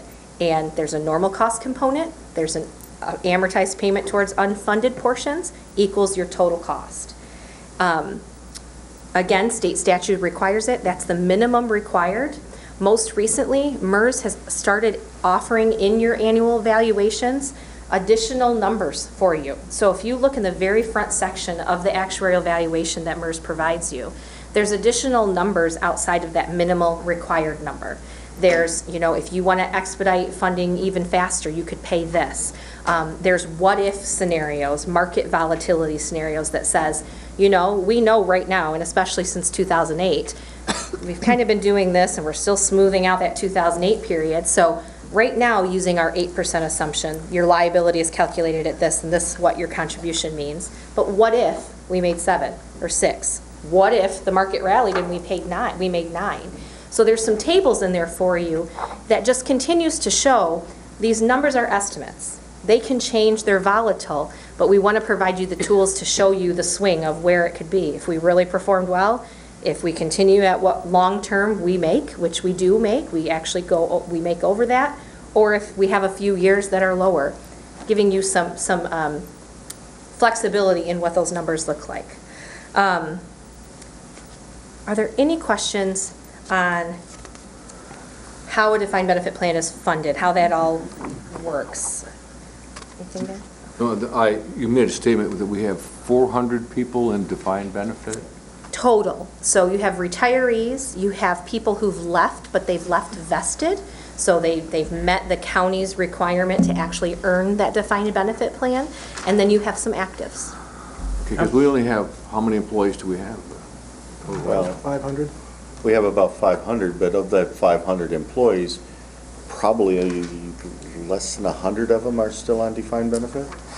You About have, 100 It of them? says 370 active employees are on defined contribution. or the defined contribution 108 plan. terminated employees for a total of 478 Are on defined are on contribution. defined contribution. Contribution. I can't find But those the point is, numbers on there's the only, benefit. there's about 100 employees that are still on, active employees that are still on defined benefit programs. So basically, that 400 got, number, Tony? most of them are already retired. I have your numbers for you. Correct. As of the most recent evaluation, you had 96 active members still earning a defined benefit and working towards it. Microphone. Here, how many times can Aaron go by table 3 and not quote it for you? Yes. Sorry. It was a game. It was, Tony beat me. So in the annual actuarial evaluation, table 3, for the total municipality, there are total 404 participants in your defined benefit plan. Of that total, 257 of them are people who are already retiring, have already retired, are receiving benefits, or they're beneficiaries. So a beneficiary has continued to receive a benefit. That's 257. 51 of them are vested former members. So they have left the county, but they left vested, and that vesting is established by the county. And it could vary by divisions. Every municipality in MERS has a different vesting schedule. What you say, how many years they have to work to earn a benefit. So they're vested, but they've left. So they've got a benefit there. It's just they're not retirement age, they're not eligible yet. They'll collect it at some point. And then 96 are still active. So active employees working for the county that continue to participate and accrue a benefit within that defined benefit plan. Thank you. And that ratio, you're welcome, that ratio will continue to swing to retirees or vested former members as your active base continues to diminish down because the plan is closed. Any other questions on the land? Another point. I do have a question. Yeah, I'm sure. sorry. Sure. Tony, I asked you this question a few days back. There's an assumption that our employees will, in the defined benefit plan, will be receiving 1% increases for 2014, 2% for 2015, and 3% for 2016. And that they will also get step increases to the tune of 4.5%. There's a table in there. So you're talking about the wage inflation table. Correct. So But none of our employees, probably all of those 96 employees are at the top of their scales and won't be getting anything other than the 1, 2, 3, if that, in the next 3 years. I mean, right now, it's 1.5 for the first 2 years, so it averages out to 1.5. Sure. 1, 2. But the 4.5, if that's included in our assumptions that makes up our accrued liability, then it's vastly overstated. So that will be one of those assumptions when you use the example, the plus or minus. And what I asked Tony was, sorry. did you talk to the actuaries? Did you find out, are they assuming that our people keep going up by 4.5%? They're all going to get promotions to the tune of 4.5% on top of their wage increases? The step going back to 4, so 4.5 has always been the assumption. And then we lowered it back because, again, we were hearing from customers. We went and looked at we had our actuaries go through and look at, during that 2008, 9, 10 period, what type of increases people were getting. Our board did approve a temporary lower of that assumption rate. And then we are gradually increasing it back up. Because what our actuaries will tell you, experience, is it's not just increases in pay that you're giving employees or various, merits or bonuses. It's when actually that experience comes and they go to retire, what that average over the lifespan of their entire work has been, what that final FAC calculation ends up being, they are still seeing that. And you are not the only customer to say, that's just crazy. We are not granting 4.5%. We're not even granting anything right now. And we have that data. Our actuaries have that data. But again, what they will say through experience, because we look at the data of the past to tell us what the assumption should be, is that when you look at that person who's just worked 20 years, and they go and they retire, and they take that payout of all the time that they've banked out of sick leave or vacation time, or it averages out to be what those assumptions are. Now, we're gradually going back to that 4.5. It's not there yet. But that's kind of how that assumption is baked in. And You're talking about the 4.5 that equates to the 1, 2, and 3 that are applicable to 2014, 15, and 16. There's another table in there that talks about 4.5%, which are, my interpretation, step increases. That people will not only get a wage increase, but they'll also move to a new wage bracket and be given like an additional boost, step increase, during their tenure. And for a frozen plan that's been frozen as long as ours has, there are none of those for those folks. And if they do have increases, they'll be promotional. You know, they'll be promoted to a new job, and that's the only way they'll get that kind of an increase. so you're referring to the table, and again, we can take a deeper dive into what the actuaries actually have for your wages. The table on the back, page 14 of the annual valuation, there's a wage inflation assumption that's temporarily lowered from 4.5. It's at 1, 2, and it'll be back up to 3 in 2016's reports. There's also a factor that's baked in based on age, what the actuaries are seeing in a category of what they're calling merit and longevity. Right. Which is equaling then a total amount that they're factoring in as to what they're seeing in increases in payroll, which has a direct impact on people's benefits that they receive, because this next section will talk about how the benefit is actually calculated. Is that a good segue into Well, that's there, what that we I'm- can yeah, continue to that's the number I'm talking look about. into that? Okay, okay. Because if that number is being baked into our accrued liability, it's really overstating our accrued liability. If Yeah. they should not be, because they're topped out, they are at the top of their, Yep. they're not gonna, So unless they as- get promoted to a new job. Yeah. As the age gets higher, that number goes to 0. So the highest of the number is when it's an age of a person of a 20 or a 25, because they have more time. You're not going to be in the same situation you're in when they get to retirement age. But by the time they get to retirement age, that factor the actuaries are using is 0 for that category. Okay. Okay? And then it's like 0.3 if it's 55. So it's more likely that all of It these gets lower as the employees are- age goes higher. That was the answer to my, Yeah. that's Okay. answering my question. Okay. So the next portion of the presentation goes into how the actual, on page 11 then. So, and that's a good segue, because we're talking about how the wage increases impact the liability and how that impacts the benefit. So how the defined benefit plan for the employees that are a part of that plan, how it's calculated, how they get it. So I'm going to go over that part. Want me to completely move?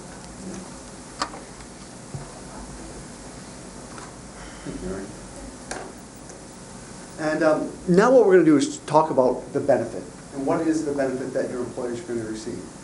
And if this is, rehashing information that you already know, I'm sorry, but maybe some of the new commissioners don't understand it completely. So that's why we're going to try to do it.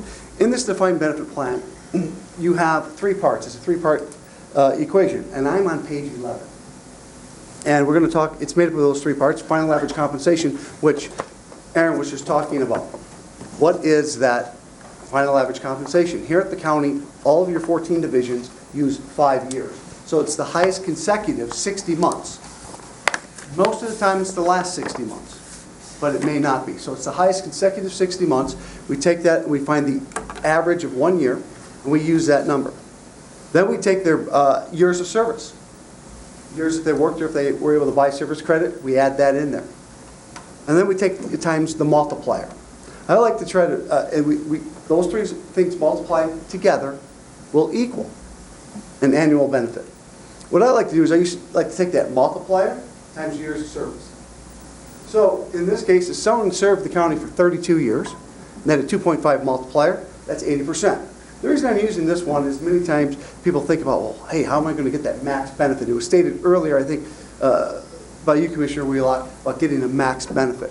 Here, because you have a 2.5 multiplier, it would max out at 80%. So if you had an employee that worked for 32 years, they had to earn that 80%. That sometimes gets confused with some other early retirement multipliers, but you got to work, each year, if they have a 2.5% multiplier, they're going to gain 2.5%. And that's how it works. So let's go down to the example that we have about Mary Jane Doe.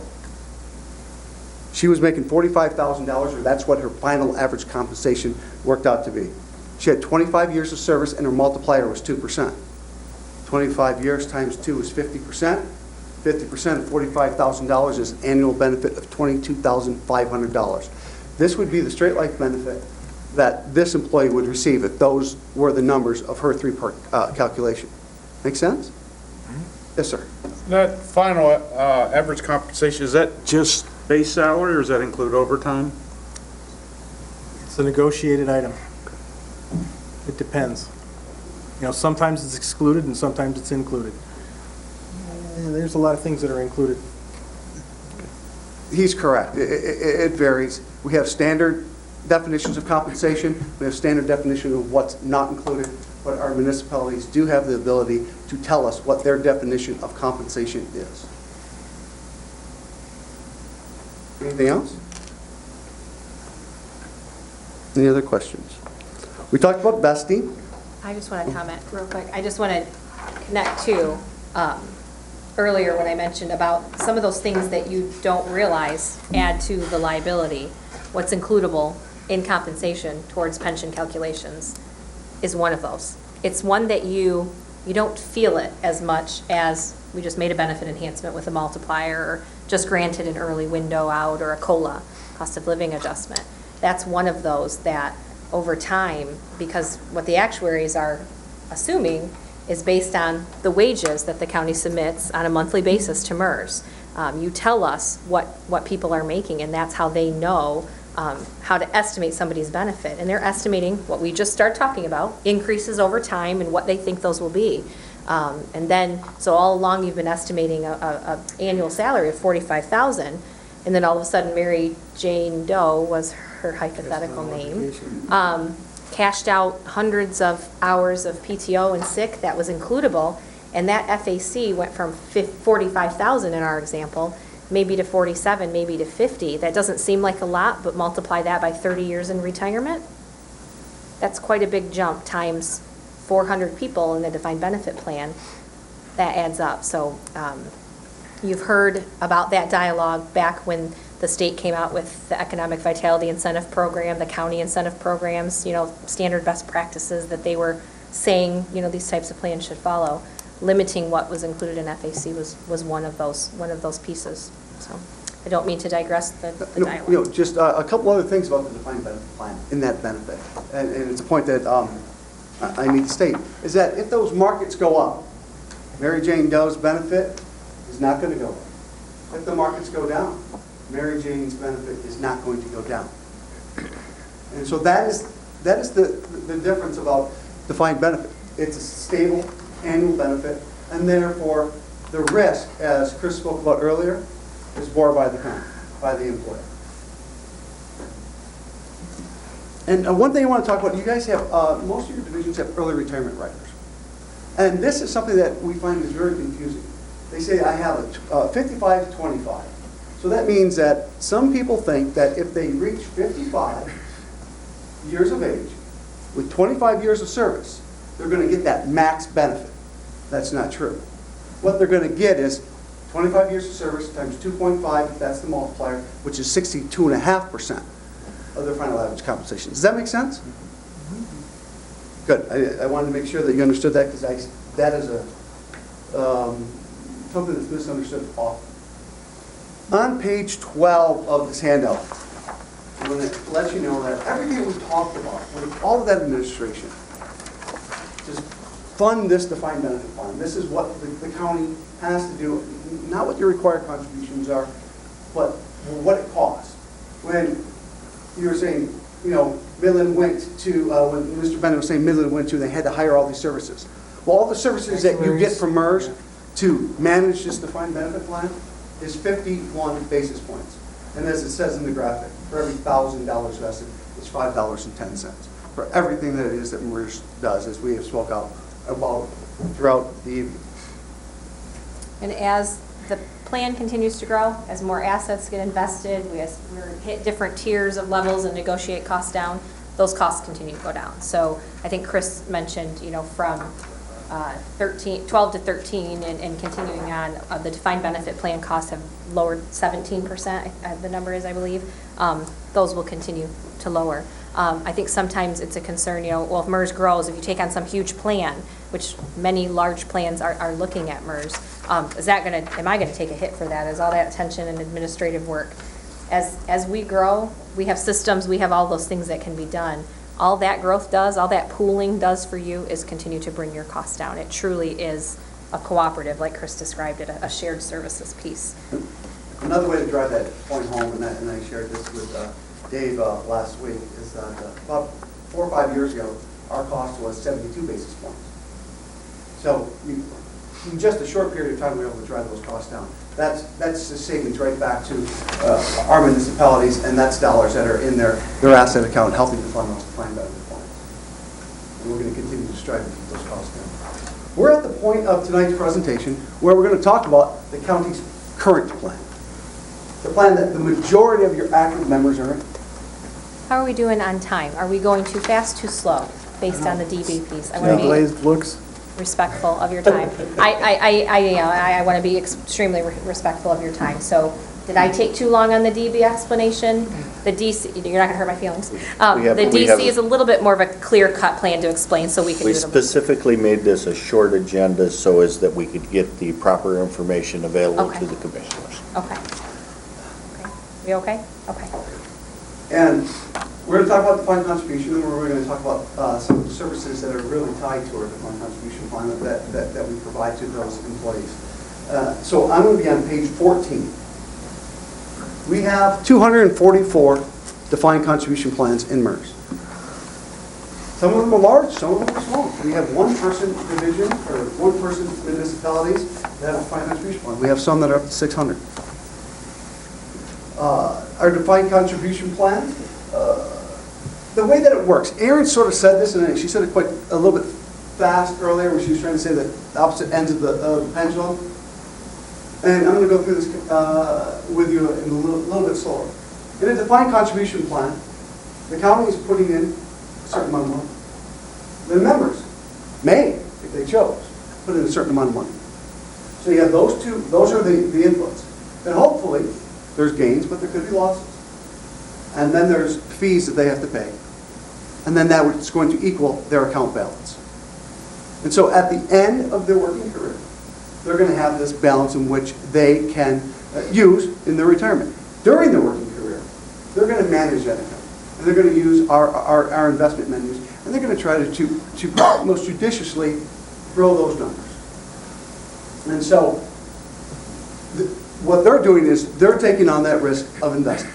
The key here for the county to understand is that with the defined contribution plan, there's no unfunded accrued liability associated. We said that earlier. Just want to make sure that's the defined contribution members do not have any unfunded accrued liability associated with it. And that is the plan that the majority of your current active members have. All right, yes, and we'll give you those. Those numbers are on page 15. There's 370 active members from the data we used to create this report that are actually in that plan versus the 96 that are in enclosed defined benefit plans. When it comes to defined contribution plans and investment menus and risk, liability, I want to read to you because I think it's that important, that one paragraph, the third paragraph on page 14. With recent high-profile class action suits alleging violation of fiduciary duty, and with the potential for personal liability, plan sponsors universally want to manage fiduciary risk. In particular, they're looking for tools to mitigate the risks associated with selecting and monitoring their plan's investment lineups. This is the point. MERS assumes this fiduciary role for our customers by selecting and monitoring the investment options used by participants within the defined contribution plan. That takeaway that you should have is that is a lot of stability, a lot of protection that you're getting from being a member of MERS. So, unlike any other defined contribution provider, so there's providers out there where they'll invest your services for you. There's record keepers out there that will manage that money for you. We take what we bring to the table on the defined benefit plan, the compliance with state and federal laws, the oversight of the investment menu. We use those same investment tools, guidances, expertise of our team to manage that defined contribution investment menu, the managers of the underlying funds, monitoring their performance, monitoring their a strict criteria of things for the participants within your defined contribution plan. In addition, the funds that are a part of the defined contribution plan for the county are invested right along with that big defined benefit portfolio. So unlike any other type of defined contribution provider, investment services provider, you're not going and investing with them on the county alone with the assets that are simply with the county's plan. You're investing, your participants are getting quality managers and pricing of a $9 billion portfolio. And that is nowhere else where it's commingled for investment purposes. Does it work that way for the 457 plans that you administer as well? It does. And you'll see, your participants will see, and I'm jumping ahead, but what that leads to is consistently we've been able to, as that plan grows, just like with the defined benefit plan, we lower fees across the board, and in last year alone, we lowered fees for defined benefit contribution. I've just combined the two plans, defined contribution participants twice in 2014. And it's because of the growth of those assets. As we hit different tier breaks, we say, what do we need to be able to turn the lights on and cut checks and administer those benefits? And then the rest of the cuts go to participants. So I don't want to throw you off, sorry. You're doing fine. I don't want to throw you off either, but I just wanted to mention that there's a vesting period for our defined contribution plan, so that it's not completely different than a retirement system. You know, I think we had 8-year vesting in the DB plan. We have 4-year vesting in the DC plan. 6-year vesting? Partially after 4. So you have like a graded vesting then? So as you get, after 4 years, you get So, like 50, yeah, 60%? the money that we give, the 6% that we would contribute for a new hire, they can't like leave tomorrow and take that money with them. They vest that in percentages until they get to 6 years. So it's not, in one sense, you know, if they leave the county's employment before 6 years, we get a portion of that money back. Continuing on. On page 14, you see a couple of headings there. And it's really talking about like our investment menus, or why is it so small, or bigger doesn't mean better. There's a couple of points that I wanted to make on this, and I'm not going to go through it in great detail. But we select our investment menu because we take our fiduciary role so seriously. One sentence there, it says, the MERS investment menu has a much more concentrated list of options since we take on this fiduciary responsibility for our customers. And that's why we set up our investment the way that we did. Going on. When it comes to like how many options should they be? Should there be in the investment menu? Should they be able to see all of their investment menus in the newspaper and wherever they want to see them? Those are discussions that a lot of people have. But this is where MERS is at. Understanding the decision-making process has helped MERS design a strategic investment menu. In short, the design of MERS investment menu helps Grand Traverse County employees make clear choices and arrive at successful outcomes. We understand the behavioral economics behind participant decision-making and have grouped our investments into logical categories that participants can identify with. That's how we set up this investment menu, so that they can have success and that we can take on that role as a fiduciary. It's kind of an approach of quality versus quantity. So our investment expertise that monitor the investment managers and the funds, just like within our DB portfolio, They do that for the participant-directed accounts. That's what we kind of call the defined contribution plan, the 457, and the healthcare savings, where the participants are investing. They apply those same criteria. So it's streamlined, it's focused on quality versus quantity, and it's streamlined into categories. So if you're a very savvy investor, you've got the options and the funds available to you to go do it. But if you're not, if you don't want to pay attention to it on a daily basis, you want to let it go, there are sleeves that are very easily understood. Do it for me. And that's where you get into those target date funds, and the next following pages show how that investment menu is divided up. Participants get statements and materials that follow Department of Labor best practices with fee reporting, transparency.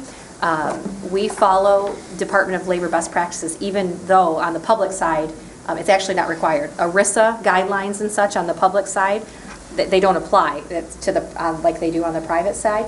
MERS still follows those Department of Labor best practices. So there's no hidden fees.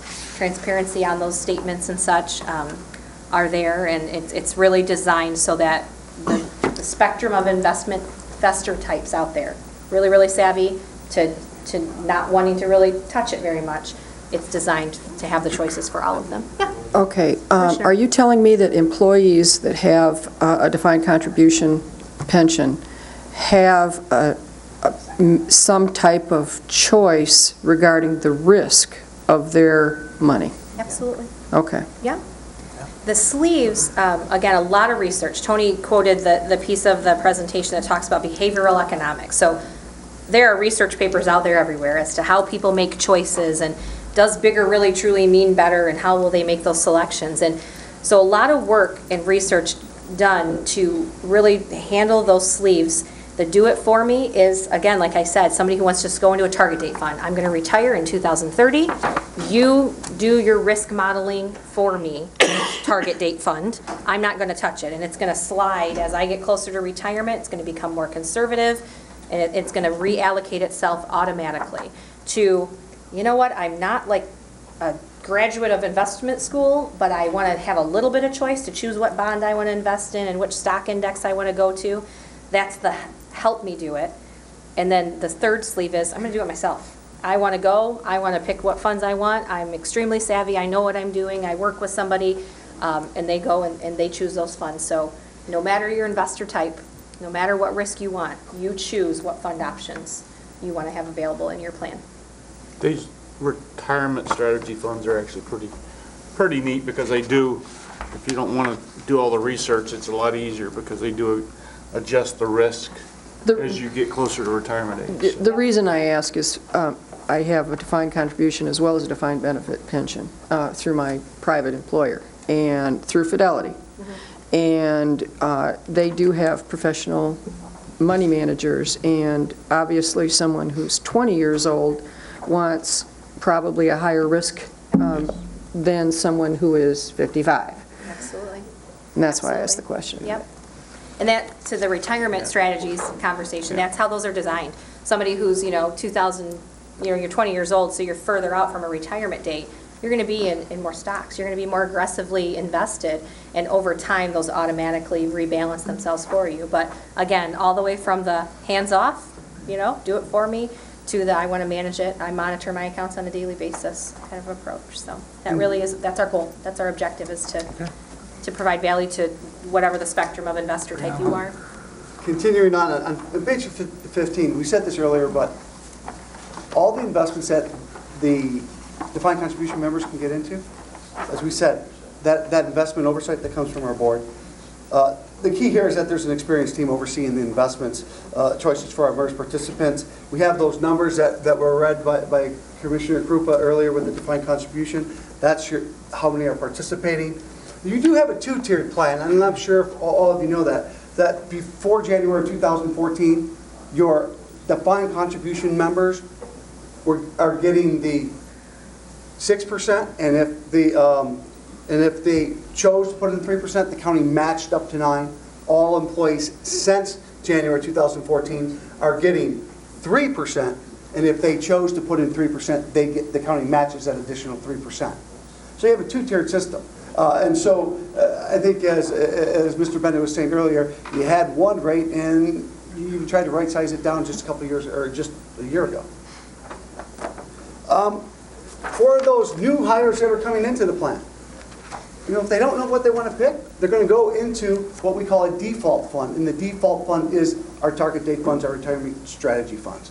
So they're young, they don't know what to do, they don't know what to do at the time they're filling out the paperwork. They're automatically going to go into the retirement strategies fund. And as you can see, we break down where the dollars for Grand Traverse County are. Almost half of them are in the retirement strategies. A little less than half are in the expanded funds, and then those diversified funds has a small amount. One thing that you see, but no one has taken advantage of it, way down at the bottom, the self-directed brokerage account. No one has decided to put any money into that. We don't have a lot. Most of them would be in these other options that they have. Very few have gone out into the brokerage, the self-directed brokerage account across all of MERS. Any questions on our fund lineup? I assume you give annual reports out to the rate of return on each fund? We give annual reports to your defined benefit members, but in defined contribution, we give them quarterly reports. Okay. That's a great segue into, we also have online access. We're actually quite proud of the numbers that we find from Grand Traverse County. Here we highlighted in green, we said there's 170 participants that actually have an online account. That's 37%. That's a high number. You have 175 participants which have rebalanced or transferred investments since 2011.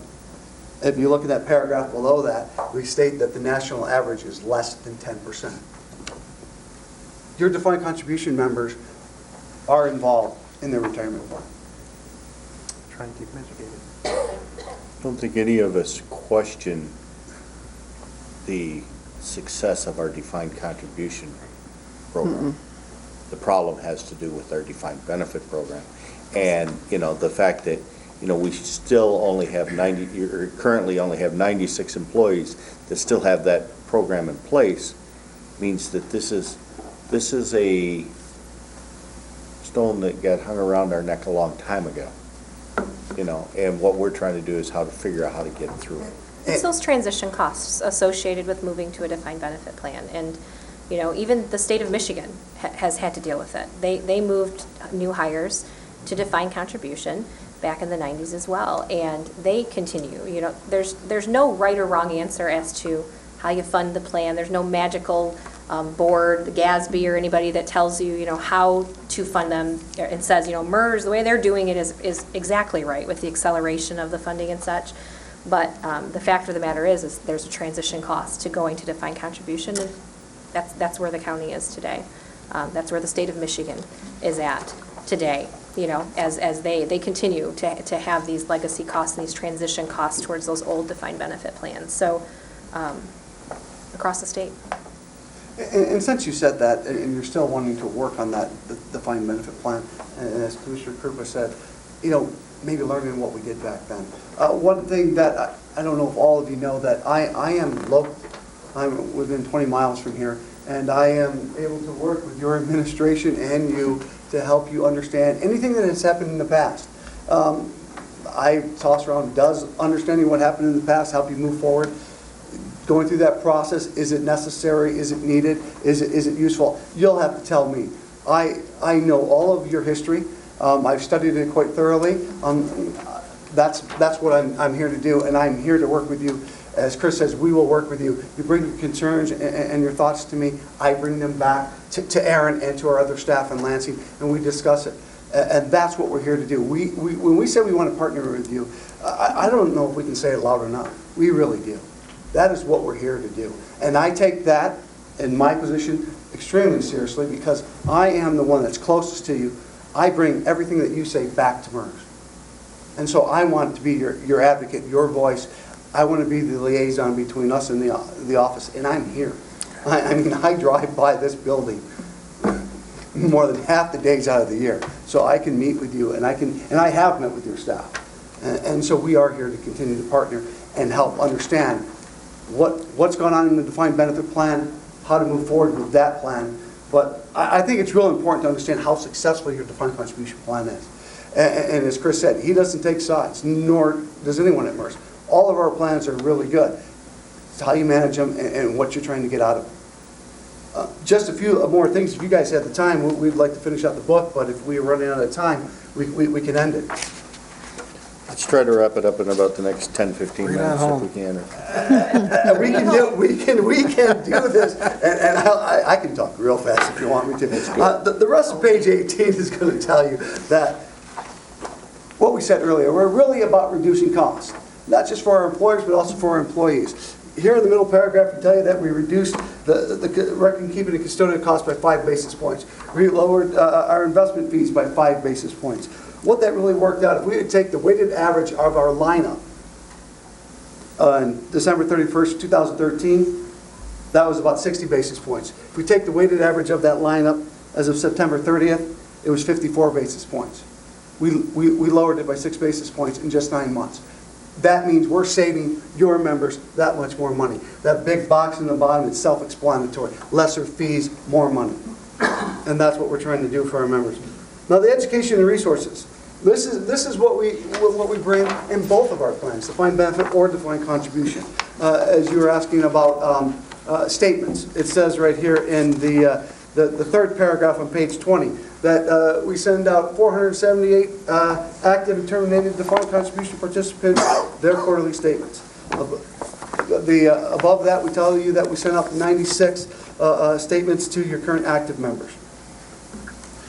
So we have many publications, statements, and newsletters that we keep your active and retired your members informed. We have publications that we send out that keep your administration informed. The online resources we have, what we call My MERS, and as you saw, 37% of your members are online. We have events that this county has hosted. Thank you. We appreciate Very your much. hospitality. Over here at the county park. Civic Center. Civic Center, thank you. And we always have a great turnout. There's many people that show up. Last summer, the former chairman showed up, and it was a good discussion. On-site education, and we're proud of this, that in the last, since 2010, we have been here 35 times. On average, we get 14 people to show up each time we're here. We've met 473 people in those meetings. You don't think that's a lot, but there's many times when we set up and no one, administration begs us to show up, we show up, we're there, and 1, 2, maybe none show up. People, your group, your employees here are definitely in tune with, trying to be in tune with understanding their retirement. We have already scheduled a retirement readiness session, is it next week? No, the following week, January 18th. Continuing on with the employer education. We have events and seminars all over. We try to do them on a quarterly basis to provide information to our employer members. Maybe even an administrator from this county showed up once or so. But we're there. And we're typically around the state in many different areas. We do 20 to 25 meetings a year. We have online reporting. And then I, and as a regional team, a regional manager, we have our teams that will assist you, provide you the highest level of service that we possibly can.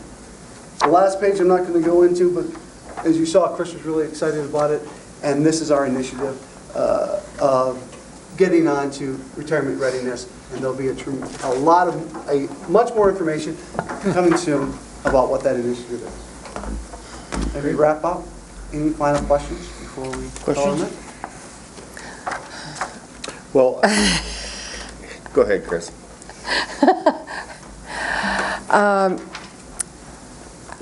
Can we get out of MERS?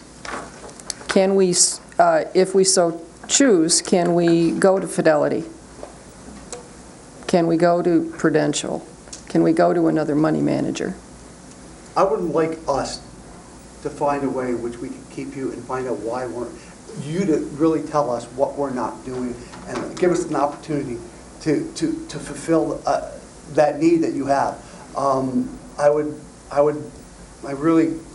am happy about where I work, and I'm glad that I have this position. And I feel with all of the work that we've done across the state and all the municipalities that participate with us, the work that we do in both defined benefit and defined contribution is top-notch. And as your regional manager, I'll work with you until the end of the line. And if there's nothing that we can do to satisfy your need, well then, yes, there is a way in which that can happen. And there's a process, and I don't want to go into all the details, but it's in our plan document, and it doesn't happen often. There's only been a few that have done it, but there's because of certain circumstances. But really the goal here is, tell me what you need and where you want, what your goals are, and we'll try to work there and try to meet I those. want you to let us stop the bleeding and let us out of defined benefit pensions that we were told in December of 2014 that we could not end because we were not 50% funded. And I think what I heard was that we can ask for that, and we will. Right. And we See intend to ask for that it's possible to do it.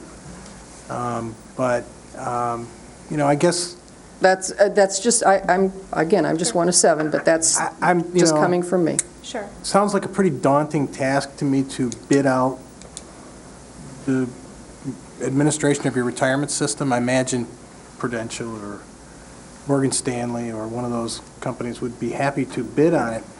51 basis points is pretty hard to beat We for have all done the comparisons. services that are provided. Plus, you have to transition all your current retirees from their current system into a new one, which will greatly upset them, I can tell you for a fact. But, that's something that if you want to pull the tiger's tail, go for it. You heard my wish. My wish is to be able to end defined benefit pensions that require crystal balls, that none of us have. Yeah. Commissioner, respectfully, I have just a few comments. One is the decision to leave MERS and take the administration of whether you're talking about the defined benefit, whether you're talking about the defined contribution, that transition doesn't eliminate the unfunded liability of the plan. I understand that. Still remains. The stop the bleeding of the defined benefit plan, the majority of the county's contributions are going towards that unfunded portion. So those are benefits that have already been promised. I know. So I the think she's- Constitution, I think she's most concerned about the 2 units That I- you that will was not my let third. us close. still on the yeah. defined benefit plan that I am. we... But we're talking about a dozen employees. Sure. We can, I think we can have a discussion about allowing us to eliminate that defined benefit contribution or program for those dozen employees. For the new hires. Sure. For the new hires. Yeah. We can't take it away from the existing people. Our We hands just are simply tied. need to have a discussion about allowing us to treat them like we do every other unit Sure. in our employee, and make them have the same criteria. Sure. With all new hires are on a defined benefit program. That's what I And want. all we're going to ask for, and we will formally ask for it, we were told that we couldn't do it just on a rule paintbrush type rule. Sure. But we will formally ask to have a reconsideration of that decision, which will allow us to take that. To complete and they're your two decision. small groups. It's a circuit court Yep. clerical and a supervisors. Yeah. To But we're complete your talking about a decision. dozen people that are still on a defined benefit program. Yep. We simply need to get those positions moved into a defined benefit program. Sure. Or a defined contribution program. And I don't think any of us are unhappy with the performance of MERS on our defined contribution program. No, I think it's fine. I think our employees are happy with it. When we've had a number of employees that even since they were given the initial opportunity to make the switch from defined benefit to defined contribution, who have made that, even in view of the economic downturn since this thing was enacted in 2001. So, it is what it is, but the unfunded liability is something that has accrued over a long period of time, and 400 employees are drawing the benefit. 96 of them are all that are employed. So 80% of the people that are involved in the defined benefit program are no longer employed here. They're post-employment benefits. And we simply have to figure out a way to get a handle on that piece.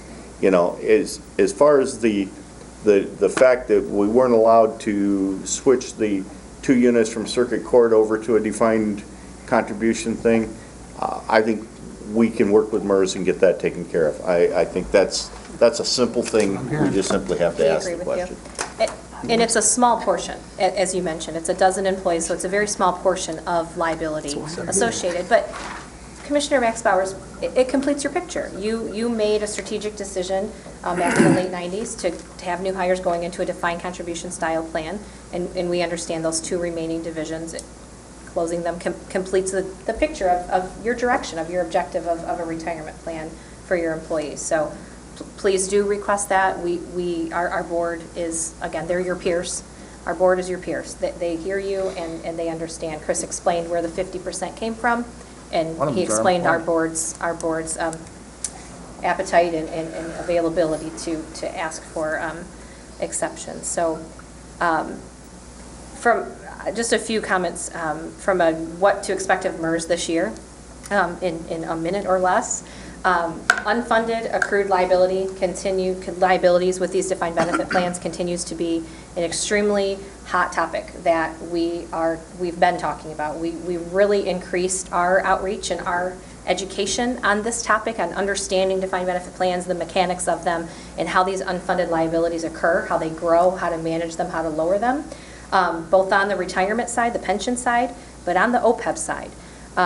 We've spent the past probably 2.5 years, 3 years, really, really ramping up our education and being a little bit more direct than maybe we have been in the past. Maybe we haven't been, but we've partnered with the Michigan Municipal League. We've partnered with the Association of Counties. So you can expect to see MERS at our peer associations, our partner association presentations at their conferences. We are joining together with them to educate our mutual customers. We are all in this together. It's a topic that whether you're in MERS or you're out of MERS, if you have defined benefit plans, this is a topic that's a hot topic across the state. Chris mentioned GASB 68, reporting changes that are coming from the Governmental Accounting Standards Board this year.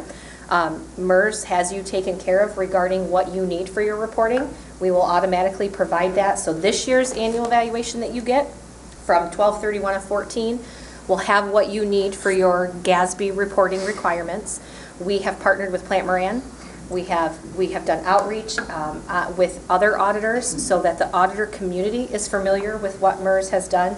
And again, we've partnered with the Counties Association and the League. We were this last fall, I believe one of our representatives was privy enough to spend some time with Commissioner Max Bauer and Mr. Benda at the Counties Association, but continuing to do outreach and education on those reporting requirement changes that are coming. So we will continue to do that. We have an implementation guide for your finance people, for the Dean Bots of the world, that will have to do this reporting, an implementation guide, webinars that will be coming for the GASB 68. So just continuing that outreach and, again, collaboration with other associations because we're all talking about the same issues that are facing. And then the exciting piece of it all is what Chris talked about with the Retirement Readiness Initiative for plan participants. Stay tuned. We know that the employers are our customers, so first and foremost, we'll throw out to you what it looks like. How does this look? How do you feel about what we're doing? How would you like us to roll this out? We'll do some testing of the reports before it goes fully live. And as Tony mentioned, we're doing some retirement readiness presentations here as well. But that's really exciting. For us, it's been something that we've been really working on the past few years, getting our systems, getting our portals and data ready to be able to spit out those reports for participants. So I took a minute. All right. Again, I want to thank you all for coming. It's been a very informational evening. Not necessarily the most exciting information, but at least it's information that we all needed to have. So I do appreciate your time. Does anyone else have any comments or questions before we move forward? Bob? We kind of touched on the mortality tables, and I just want to make sure I'm clear. You haven't looked at the new tables yet, and so we've got a very good, well, not a good chance. It's going to go up. Our unfunded liability is going to go up probably a good percentage. So what Chris was referring to is we're up for another experience study that will happen this year. And every experience study, we can't tell you what the actuaries will recommend, and what they recommend is what they recommend, and what our board listens and does with those is the board's ultimate decision to setting those. But it is looking like, as Chris alluded to, that people are living longer, the mortality tables have changed. Especially in our demographic. Yep, yeah. So we are very intentional with our communications around any changes. So every 5 years when we do this, it will not happen overnight. It'll not happen yesterday and you find out about it in a month or 2 months later. It's going to be very intentional. You will know what comes out of that analysis. You will know what our board decides as soon as they've decided it. And know that we have to balance what's being recommended from an actuary certifying our plan, best practices for them to keep their credentials, GASB requirements and others, to how can we best do it in a way that We usually see that about July. I don't know about that. I do not have a steadfast estimated You're date. talking about our actuary. Set, actuarial. not steadfast, set You're date talking for on the experience study. Experience study. Actuarial report, which you get on an annual basis, comes by June 30th every year. So it comes throughout the month, everyone gets them at different times, but we commit to no later than June 30th, you will have your report. And they're actually Way faster than already it used to be. going away. They're already working away at finalizing the investment returns is the first thing and foremost to provide to the actuaries. Then the demographic data, then the actual production of the reports. Does this plan also have a lump sum? If a person retires, say now the 90-something that's in there, when they get retirement age, can they take a lump sum instead of the? No, The county does not have that provision. you're talking about like a deferred retirement option. Yeah. There's plans across the state of Instead Michigan. of, Getting so much a month. Experience, yeah, you just Yep. get your lump sum. Yep. The county's If we plan is did, that. how would that affect? There's an actuarial analysis that will be done on a drop. It's called a drop. It's like a deferred retirement option where you can defer so many, and there's lots of ways to do it. Plans outside of MERS, inside of MERS do them very differently.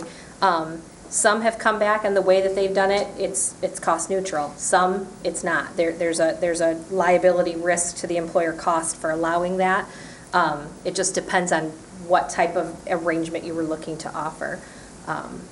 DC plans, they can take Yes. lump sum withdrawals, though. I mean, once they hit Right, retirement yeah. age, without That's like penalty. 401, you can Yes, I'm transfer. sorry. Or retirement You age, can transfer that 1459 and a half. anywhere you want to go. Yes, I'm sorry, I was speaking specifically to the defined benefit. Yeah, and that's what I was at, Okay. because where I'm at now, our defined benefit, you can do a lump sum, you can do a hybrid, you can do 50/50. Yeah. And to me, the advantage of a lump sum is it limits our liability, then that's it. Of course, you gotta have the cash, though. With this retirement readiness program, this new one, let's say you have an employee that, works here and has invested with MERS, and her husband has a portfolio, let's say with, Somebody else. Raymond James. Yeah. Yeah. Will you help them handle their whole portfolio, even though it's not your money? That's a great question. I was smiling and getting really excited because I thought you were asking would it account for that stuff. So the first answer that I'll provide you is what I thought you were asking. The snapshot report is the first thing Chris talked about arriving in your mailbox. It'll be this report on the data that we know, along with Social Security, because we'll pull that as well. And then it drives you to take action, and that's the thing that we're really going to measure success on. How many people actually see this report and it drives them to actually go take action and pay attention. And you can go online then through our portals and do more of a full picture report where this is where I thought your question was coming from, so I apologize for assuming that employee could account for their husband's assets here or an IRA they have on the side over here and pull those in to really make a full picture report for their retirement readiness. From the perspective of will we manage for an individual, somebody else's individual I didn't expect that. assets? I just said, can you Okay. plug in other numbers besides, not Yes. just your numbers? Yes, Yeah. yes. Okay, yes, cool, yes, yes. thanks. Any other questions? Thank you. Thank you, folks. Thank Appreciate you your time. For having us. Nice job, thank you. Thank you. All right. All right, I have, Agenda, too. on the agenda next, I have, Chris, you wanted to talk about the percent funding? No, I And just the- wanted to provide All right, the that information that was information in the provided. packet. Okay, and all of us read that information. So, there are no items removed from the consent calendar. The lieutenant's been pretty patient back here, considering all he wants is approval to do an oil change. Chris Clark, hi, thank you. Just so Chris Clark, Captain Field Services Division. I'm here tonight to get your permission allow us to accept the bid provided by Williams Chevrolet for oil changes for the Sheriff's Office vehicles. I believe you've had an opportunity to look at all 3 bids that were provided. Any questions? I'm going to move to accept the, I don't know the name of which one it was, but Williams the Chevrolet. Williams Chevrolet. Chevrolet Vehicle Fleet Oil and Fluid Change Services contract. Support. I have a motion by Cropus, supported by Max Bauer. Further discussion? I have discussion. I do too. Okay. You got Go to ahead. fill me in on this here. I mean, really? They just sat for 2 hours and 20 minutes to get an oil change contract? I mean, it just seems like it's probably part of the budget that was already approved, and therefore these kind of items would go on the consent calendar and Maintenance? probably save the time of Everyone. If I may, vehicle maintenance contracts have to be approved by the Board of Commissioners. And we had a little discussion, I think you were here last week, we had some discussion about a Commission on Aging contract, was it? I think I left. Because Yes, I the left. master vehicle maintenance contract that was written was approved for Just approved approximately about TC Auto? a TC Fleet. And I think TC Fleet you just Services. approved the 2-year contract. And About a month that's a ago. contract which handles all county maintenance. But then we get into these other discussions. Nate, and you weren't here that night too, because when we had the discussion last week, unless that specification has been redrawn, it's always read all county vehicles. And I believe that if you want that mic right there by Alicia, she doesn't bite much. I can say that when I'm sitting across the room. How many chairs away from her are We you? did go to high school together. We did. We've known each other since the beginning.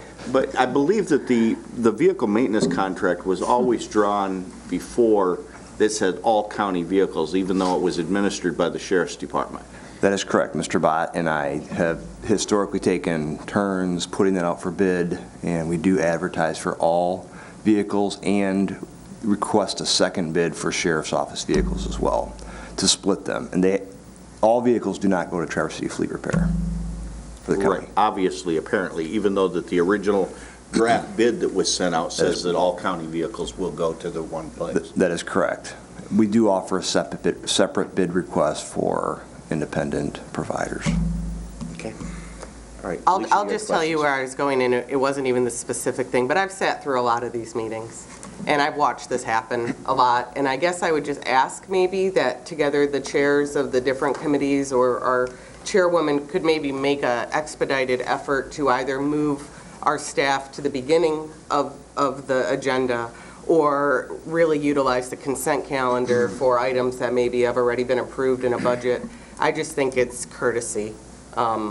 And I think it seems to be repetitively our sheriff's department that sits through these meetings that most people don't want to sit through, and I myself have up and left before they've had the ability to. So that was it. It's just sort of it's not against anyone, it's just maybe this is the way we've always done it, but I just happened to notice this for the last several years I've been at these meetings.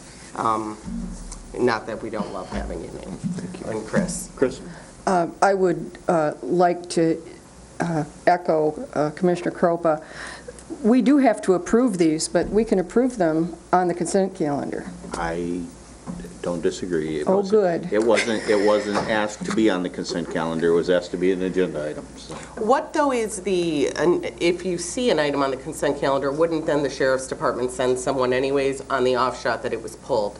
Right. Typically, the writer of the agenda item will be here at the anyway. Okay, so assuming we don't have special orders of business, items removed from the consent calendar typically are there. So maybe just acknowledgement that things like that could go before a 2.5-hour presentation. I would guess our average special order of business lasts less than 20 minutes. You know, this was a very unique special agenda item. this Agreed. evening. I think, and typically we see them under new business. David?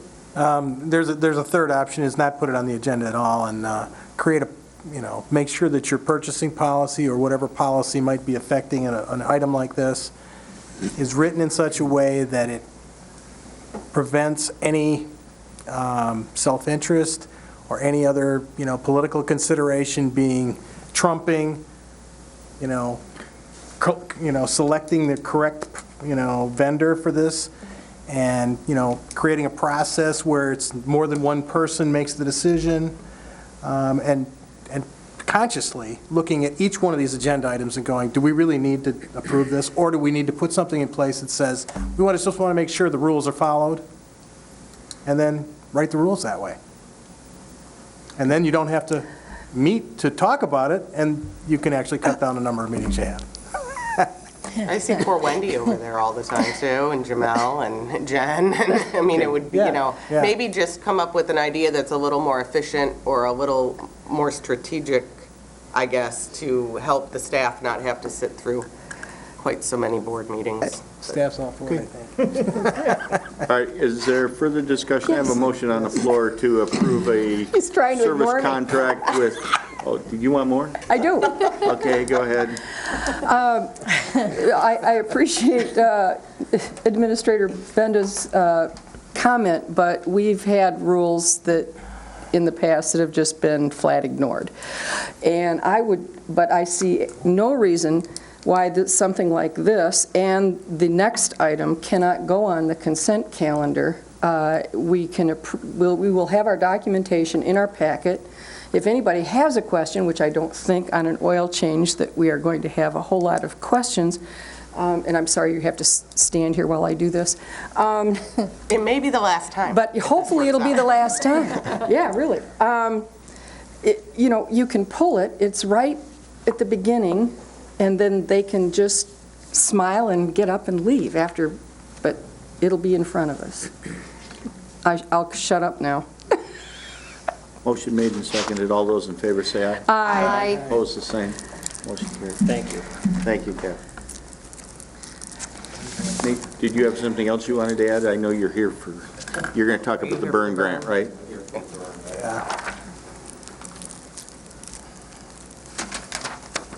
Good evening, I'm Nate Alger, Under Sheriff. What you have before you is a request by us to accept a pass-through grant in the amount of $8,000 from the Bureau of Justice Assistance for TNT. I am glad to be here tonight about this because this is probably the last time you're going to accept this grant. We've been notified that this is probably the last grant we'll get. It's been going down since 2009, where it was $40,000, and this year was $21,000. We anticipated revenue this year for 2015 at $21,000, and they notified us recently that it's $8,000. So that will reflect a $13,000 reduction in our budget revenues, and that is what I would like to report to you. So we're requesting the acceptance of the grant, but I am also informing you chances are this is it. Do I have a motion to accept the grant? So moved. Do I have support? Support. Okay. Discussion. The obvious question that I have is, are we better off not to accept the grant and not fund the officer at TNT? After a brief review today, this grant is a federal fiscal calendar grant, so it started October 1st. And from the TNT grant reports I got from finance, I believe we are already over the $8,000 through the month of November. We pulled our TNT officers in November due to staffing shortages, so there has not been anybody in TNT working with the Traverse Narcotics team, and they are not anticipated to be there anytime soon. So chances are we've already fulfilled the requirements for the grant, and we'll just be reimbursed for what we have. So this is an October 1, 2014 grant that we should have received 3 months ago? Yes. Now, the sheriff we've been in some very strong discussions about the future of our relationship with TNT. That is still in its infancy, and we expect in the next several months to come and talk to you about that relationship. Yeah, I mean, I think with the influx, I'm sure you could speak more about it, of meth and all the other items around this county and surrounding counties. I still think it's important to have that team. I think we need to figure out at some point how we're going to handle that too. So I think the discussion that the sheriff will be having, at least some informal discussion that he and I have, is whether or not we are getting the best bang for our dollar doing it the way we're currently or just do it doing in-house. Yes. So you shake your head yes or no, Tom? I believe we're going to see a proposal from the sheriff to still be upfront with how we're handling drugs in our community, but TNT may or may not be a significant component of that war against the drugs in our community. I always ask you with grants, do we have to do any matching money? This grant does require a match of 50% typically. So we got to come up with. We've probably already $4,000, but we do not have a match this year. Carolyn Flory, the Missaukee County Clerk, administers this grant for the state, and she sent a letter, and we don't have to have a match. We just have to prove that we've reached the $8,000. Okay. Yeah. And we have already done that, to my understanding, through the personnel costs. I would like to bring up one more point that you kind of alluded to. This grant is not insignificant necessarily, but we spend $184,000 in this cost center in 2014 or 13. We got a $21,000 grant. So just keep that in mind. Okay. All those in favor say aye. Aye. Opposed, the same. Motion carries. Thank you very much. Thank you, Nate. We have no unfinished business. We have no new business that I'm aware of. Nope. Captain Hall, did you have something that you were sitting here for, or you just had nothing to do this evening? Okay, second opportunity for public comment. Is there anyone wishing to make public comment at this time? Seeing none, Commissioner committee reports?